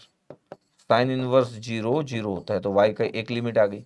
sin इनवर्स 1 सर π/2 होता है, ये y की दूसरी लिमिट। इसका मतलब है इस i की वैल्यू 0 से π/2 हो गया, और sin इनवर्स x की वैल्यू y है तो y का स्क्वायर हो गया, और ये 1/dx की वैल्यू जो होगी dx/√1 - x², ये dy होगी। बस इतना हो गया। इसका तभी कितना आ गया? y³ simple. और 0 से π/2, π/2 का क्यूब करोगे तो π/3 आएगा, और 8 आएगा, और 8 × 3 24, तो π³ 24 आंसर आ गया। सिंपल, ये 2017 का क्वेश्चन। कुछ नहीं है, बस sin इनवर्स x का, और ये दो फंक्शन दिए थे, इसको समझ आना चाहिए था कि मेरे को ऐसा एज्यूम करना है। ये इम्प्रॉपर इंटीग्रल है, कोई इशू नहीं है। डेफिनेट इंटीग्रल है, लेकिन इम्प्रॉपर है क्योंकि x=1 पे इनफाइनाइट आ रहा था। The value of the integral आपके पास π³/24, ये आंसर आ गया। कोई इशू नहीं, कोई इशू नहीं। ये 2011 का question, the value of the improper integral, क्योंकि लिमिट इनफाइनाइट है, इसलिए इम्प्रॉपर देख के कोई परेशान ना हो। इम्प्रॉपर देख रहे हो, फिर 4 ऑप्शन फाइनाइट देख रहे हो, इससे मतलब मैं इसलिए बार बार बोल रहा हूं क्योंकि पता चला इम्प्रॉपर का अपना ही एक कुछ अपना सोच लिए और जबरदस्ती परेशान है। -इनफाइनाइट इनफाइनाइट है, इम्प्रॉपर है, इसमें कोई इशू इसलिए नहीं है क्योंकि ये tan इनवर्स x हो गया। आई की वैल्यू अगर देखा जाता है तो इतना सिंपल है कि सर ये तो tan इनवर्स x हो गया सर, tan इनवर्स x हो गया। इनफाइनाइट से -इनफाइनाइट पुट किया सर, tan इनवर्स इनफाइनाइट हो गया। tan inverse infinite π/2 minus tan inverse minus infinite -π/2, tan inverse infinite कितना हो गया sir? π/2 minus tan inverse minus infinite -π/2, तो π/2 माइनस अब -π/2, पाई आंसर आ गया। आई की वैल्यू ये कोई ऐसा भी कर सकता था आपके पास कि इसको बोल देता कि 2 बाहर ले लो, इवन फंक्शन है, 0 से इन्फानेट dx अपॉन 1 प्लस एक्स, उसके बिल्कुल बोल सकता था। फिर क्या होता, तो 2 बाहर था, फिर tan इनवर्स x होता और लिमिट 0 से इन्फानेट होती। ये 2 बाहर था, आपके पास tan इनवर्स इन्फानेट कितना होता, पाई बाई 2, tan इनवर्स 0 कितना होता, 0। 2 का मल्टीप्लाई जब करते पाई बाई 2 से तो पाई आंसर आता। तो क्वेश्चन इज वेरी सिंपल कि इसका आंसर पाई आ गया, सी आंसर, कोई बात ही नहीं थी। तो इम्प्रॉपर इंटीग्रल को देख के कोई परेशान ना हो। इम्प्रॉपर इंटीग्रल कन्वर्जेंट हो सकता है, डाइवर्जेंट हो सकता है, ये तो वेरी सिंपल। अभी आपके पास है the integral 0 to 1 √1 minus x dx आपके पास इज इक्वल टू, अब आपको पता है कि इम्प्रॉपर इंटीग्रल है क्योंकि x इक्वल टू 1 पे आपके पास ये फंक्शन है 1 अपॉन √1 माइनस एक्स है, x इक्वल टू 1 पे ये इनफाइनाइट है क्योंकि 1/0 है ये। बट मैं बोल रहा हूँ ये तो न्यूमेरिकल आंसर टाइप है, तो न्यूमेरिकल आंसर टाइप है इसका मतलब ये तो आप न्यूमेरिकल आंसर टाइप है तो इसका मतलब ये कि कन्वर्जेंट होगा, कन्वर्जेस होगा या कन्वर्जेंट होगा क्योंकि फाइनाइट आंसर आने वाला, न्यूमेरिकल आंसर टाइप है ना क्वेश्चन तो। ठीक है सर, अब अगर मैं इसको सॉल्व करने की बात करूं कि इसको मेरे को सॉल्व करना है तो बहुत सारे तरीके हो सकते हैं। 1 माइनस एक्स इक्वल टू, मैं y ले लिया, minus d x equal to कितना हो गया dy। ठीक है भैया, x इक्वल टू जब 0 पुट करोगे तो क्या होगा वो देखना पड़ेगा। x इक्वल टू 0 पे जब मैं 0 पुट किया तो कितना हुआ 1 माइनस एक्स में 0 पुट किया तो सिर्फ 1 आ गया, 1 पुट किया तो कितना आ गया 0 आ गया। ठीक है, dx कितना आ गया माइनस dy आ गया, ये कितना आ रहा भाई y सर, तो under root of y। Sir limit change कर लेते, 0 to 1 कर लेते तो y की पावर -1/2 ऊपर जाके और ये dy हो गया। ठीक है, हाँ अगर मैं बोलूँ कि कितना आंसर आपके पास तो y की पावर -1/2, -1/2 प्लस 1 ऐसे होता है आपके इंटीग्रेशन, -1/2 प्लस 1 तो ये हाफ आ गया इधर और ये 0 to 1 था, ये जो हाफ आ गया ऊपर चला गया 2, यस 1/2 बचा ना नीचे तो ऊपर चला गया, और ये कितना था अंडर रूट y, और लिमिट पुट करना है 0 to 1, 2 बाहर है under root 1 minus under root 0, तो ये तो 1 ही आ गया, बाहर 2 था तो आंसर विल बी 2, 2 आंसर, इस क्वेश्चन का आंसर 2 है। इस क्वेश्चन का आंसर 2 पुट करना था आपका एग्जाम में, 237 dx, सिंपल। तो ये तो बहुत बेसिक सा क्वेश्चन हुआ। अगर मैं बोलूं कि इस क्वेश्चन में मेरे को एक और तरीका दिख रहा है कि कभी कभी आपको इतना अच्छा कुछ कुछ चीजें आना चाहिए। क्या था क्वेश्चन आपके पास, आई की वैल्यू था 0 to 1, हम ना 11 12 में थे तो हमको बहुत सारी चीजें सिखाई जाती थी, इंटीग्रेशन में तो बहुत सारी चीजें दिखाई जाती थी कि 1 माइनस एक्स है। आप ऐसी चीजों को ऐसा भी कर सकते हैं कि x equal to sine square theta ले लिए, इसलिए क्योंकि 1 minus sine square theta cos square theta होता है, 1 minus sine square theta cos square theta होता है, x को साइन स्क्वायर थीटा ले लिए तो पता है dx इक्वल टू क्या आ गया सर 2 साइन थीटा, हाँ और sir 2 sine theta cos theta और डी थीटा, बिल्कुल सही बात है, इतना आ गया। पता अगर x equal to sine square theta है तो साइन थीटा इक्वल टू कितना आएगा अंडर रूट एक्स सर, और theta equal to sir sine inverse under root x. तो अगर x इक्वल टू 0 पुट करोगे तो साइन इनवर्स 0 कितना आ रहा है, अगर मैं थीटा 1 बोलूँ तो sine inverse under root 0, sine inverse 0 ही हुआ तो 0 ही हुआ, theta 2 sine inverse under root 1, sine inverse under root 1 भी 1 होता तो साइन इनवर्स 1 π/2, 0 से π/2 आ रहा आपके पास। इसका मतलब आई का जो लिमिट है 0 से π/2 नहीं हो गया, 0 से π/2 हो गया। dx क्या आ गया सर, dx आ गया 2 साइन थीटा कॉस थीटा, मस्त बात है ये, 2 sine theta cos theta D theta, इतना बड़ा आ गया ऊपर। नीचे कितना आ रहा है under root 1 minus x square, तो 1 minus sine square theta, under root 1 minus sine square theta जो कि कॉस स्क्वायर थीटा होगा और अंडर रूट के कारण कॉस थीटा हो गया, तो आई की वैल्यू कितना हो गया, ये कट गया भैया कॉस थीटा से, 2 साइन थीटा बचा, 2 बाहर है, साइन थीटा का इंटीग्रेशन कितना होता है minus cos theta sir, minus cos theta, limit put कर दो 0 से π/2। ठीक है, तो 2 बाहर था sir, minus cos π/2 lower limit के कारण, फिर माइनस माइनस प्लस हो गया, फिर लोअर लिमिट पुट कर दी कॉस 0 सर, 2 बाहर है, कॉस 90 0 हो गया, कॉस 0 1 हो गया, आंसर इज 2। ये देखो इंटीग्रेशन की वैल्यू से मैं ट्रिग्नोमेट्री यूज किया। अच्छा ऐसा क्यों किया, मैं जस्ट दिखाने के लिए आपको कि देखो अंडर रूट 1 माइनस एक्स था, एक्स की जगह साइन स्क्वायर थीटा ले सकता हूं, नहीं यस सर, अच्छा चीज था, ये सब चीज आना चाहिए जब कोई इंटीग्रल कैलकुलस पढ़ता है तो उसके सब चीज आना चाहिए, तरीका आना चाहिए इस तरीके से चीजों को लेने का। ठीक है, अब देखो आपके पास इसमें 2 क्वेश्चन और ले रहा हूं मैं, इसी में बस ये खत्म हो जाएगा फिर। जैसे अब आपके पास 238 है, ये क्वेश्चन नंबर 238 यहां तक पहुंच गया मैं, ये 2016 का क्वेश्चन आईसी बेंगलोर का, the value of the integral twice 2 बाहर है माइनस इनफाइनाइट टू इनफाइनाइट। अब इम्प्रॉपर इंटीग्रल है क्योंकि आपको पता है कि इनफाइनाइट है, लेकिन इससे क्या ही फर्क पड़ता, पूरे फाइनाइट ऑप्शन लिखे, there is no issue, sin 2πt upon πt dt की वैल्यू है। इस टाइप के क्वेश्चन जितने भी कराए हूं मैं बोल चुका हूं कि आपको आप अगर मेरे से पढ़ रहे हो तो मैं आपको बोल चुका हूं कि ऑलवेज रिमेंबर, क्या रिमेंबर कि एक इंटीग्रेशन अगर आपके पास है, क्या आपके पास minus infinite to infinite sinc t d t. ये सिंक टी डी टी का मतलब कितना होता है, minus infinite to infinite sine pi t upon pi t. अच्छा ये भी प्रूव कर चुका हूं कि how sine pi t upon pi t, इसका आपके पास एरिया 1 होता है। सर हाउ, हाउ, अरे ऑलरेडी पढ़ा चुका हूं भाई, खूब खूब बताया हूं मैं। कैलकुलस जब चालू किया था तब बताया होगा, अभी एक और में बताया गया, लाप्लास का यूज किया हूं, बहुत सारी बातें किया हूं। और अगर किसी को उतना बेहतरीन मैथ्स नहीं आता तो वो याद रखे कि साइन पाई टी अपन पाई टी इंडिकेशन। वैसे तो मैं याद रखने के लिए इसलिए नहीं बोलता हूं क्योंकि मैं पढ़ा चुका हूं हाउ, मैं किसी भी चीज को याद करने में ज्यादा बिलीव करता नहीं हूं। But sign pi T upon pi t d T, इसका एरिया आपके पास 1 होता है। ऑलवेज रिमेंबर यार, ठीक है। अगर आप इस बात को अगर याद करके रखे हुए तो आप बहुत फायदे में रहोगे। क्यों? क्योंकि जब मैं इसको सॉल्व करूंगा, ये गलती से यहाँ पे गिवन ये वाला आ गया, ठीक है। आपके पास आई की वैल्यू कितना है, twice of minus infinite to infinite sine 2 pi t sine 2 pi t upon pi t d t, ऐसे ही। अच्छा अगर मेरे को वो आंसर पता है तो मैं क्या करूंगा बता, मेरे को यहाँ पे 2 नहीं चाहिए था, नहीं तो मैं आंसर बता देता है। अगर यहाँ 2 नहीं होता तो 2t को y पुट कर लेता हूँ, तो 2t को y पुट कर लेता हूँ तो वो 2 चला जाएगा। ऐसा करने से dt इक्वल टू क्या आएगा, dy। इंडिकेशन का लिमिट कुछ चेंज होगा नहीं, तो i की वैल्यू कितना आ गया, 2 बाहर है, बाहर रहने तो माइनस इन्फाइनाइट इन्फाइनाइट है। अच्छा 2t को y पुट किया तो साइन पाई y आ गया, और नीचे कितना आ गया, t की जगह पाई y बाई 2, तो पाई y बाई 2 आ गया। और ये dt की जगह कितना आ रहा है, dy, dt की जगह dy बाई 2, dy बाई 2 ही आ, तो dy बाई 2 इतना आ गया। ध्यान से देखा जाए इस i की वैल्यू, इस i की वैल्यू में आपके पास देखो 2 से 2 कैंसिल आउट भी हो रहा है, तो 2 बाहर बचा है, और माइनस इन्फाइनाइट टू इन्फाइनाइट बचा है, और sine pi y upon pi y और dy। अच्छा इसका एरिया हमको पता होना चाहिए, तो 2 और इसका एरिया 1 है। किसका एरिया, इसका एरिया, ये तो 2 इंटू 1 आंसर इज 2, तो ऑप्शंस में 2 दिया होगा, तो 2 आंसर। ये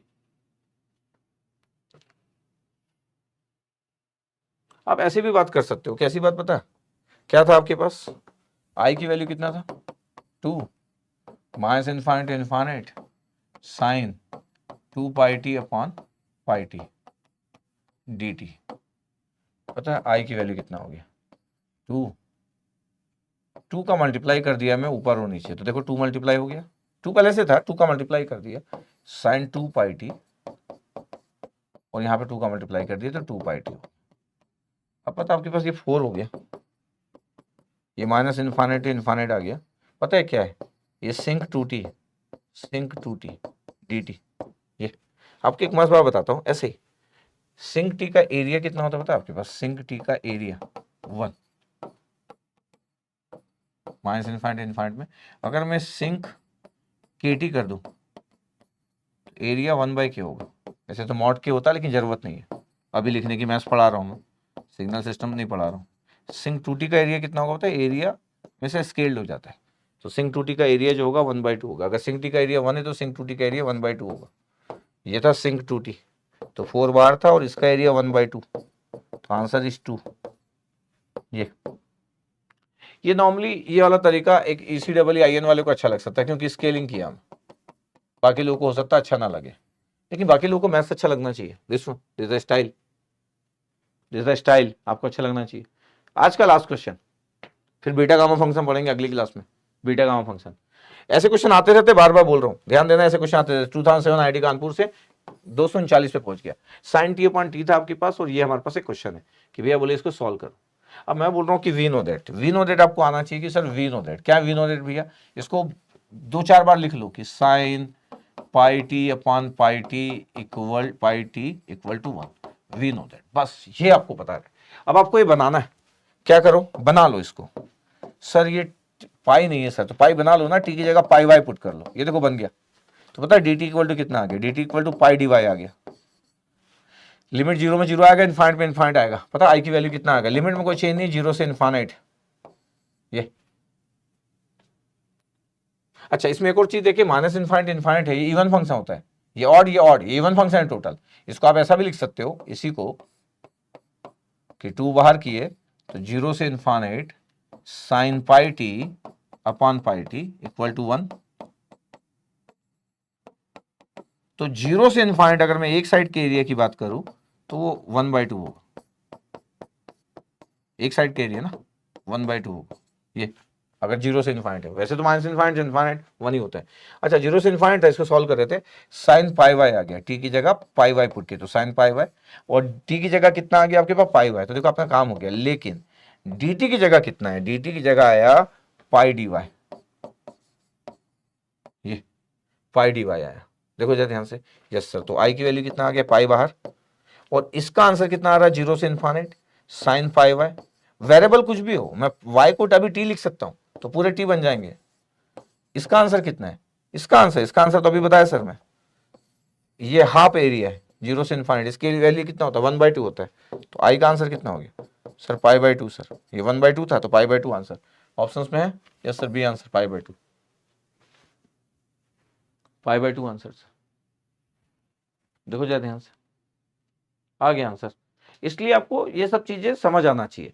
अगर ध्यान से देखा जाए तो ये भी इम्प्रॉपर इंटीग्रल है, बिकॉज इनफाइनाइट आपके पास लिमिट में है, तो इसलिए इम्प्रॉपर इंटीग्रल, तो इससे कोई प्रॉब्लम नहीं। इसके पहले वाला भी लिमिट में आपके पास था, अपर लोअर लिमिट दोनों जगह इनफाइनाइट था, तो इम्प्रॉपर इंटीग्रल। इससे कुछ नहीं होता कि इम्प्रॉपर इंटीग्रल है तो आंसर इनफाइनाइट होगा, बार बार रिपीट कर रहा हूं मैं, है ना। क्वेश्चन को ध्यान से देखिए कि कोई क्या पूछना चाह रहा है, सब फाइनाइट ऑप्शन से भूल जाओ। कोई आपसे कन्वर्जेंस डाइवर्जेंस की बात नहीं कर रहा, न्यूमेरिकल आंसर टाइप है, कोई कन्वर्जेंस डाइवर्जेंस की बात नहीं कर रहा है। अगर वो खुद इनफाइनाइट ऑप्शन आंसर में लिखा है या कन्वर्जेंट डाइवर्जेंट लिखा है तो फिर भैया केयरफुल हो जाओ। अगर ऑप्शन में इनफाइनाइट लिखा है, क्वेश्चन में इम्प्रॉपर लिखा है, कुछ नहीं होता उससे। अगर ऑप्शन में इनफाइनाइट लिखा है या ऑप्शन में कन्वर्जेंट डाइवर्जेंट की बात कर रहा है, आराम से फिर कूल तरीके से हैंडल करना है। ओके ठीक है, तो ये कंप्लीट किया मैं, लगभग इतना कंप्लीट किया। ठीक है, तो आई होप आपको इतना क्लियर हो चुका है। तो ये इंटीग्रल कैलकुलस का आपका पार्ट नंबर 3 था। अगली क्लास में बीटा गामा फंक्शन डील कर दूंगा मैं, तो बीटा गामा फंक्शन का आपको आइडिया हो जाएगा। फिर ऑर्डर ऑफ इंटीग्रेशन डील कर दूंगा, जिसमें change of order of integration होता है, जिसमें एरिया बाउंडेड की बात होती है। वो बड़ा इंटरेस्टिंग है क्योंकि क्वेश्चन वगैरह सब आता है, सब एरिया से क्वेश्चन आते हैं आपके पास, आपको सब आना चाहिए। ठीक है, चलो कमेंट सेक्शन में बताइएगा आपको कैसा लग रहा है, क्या लग रहा है करके। Okay, thank you.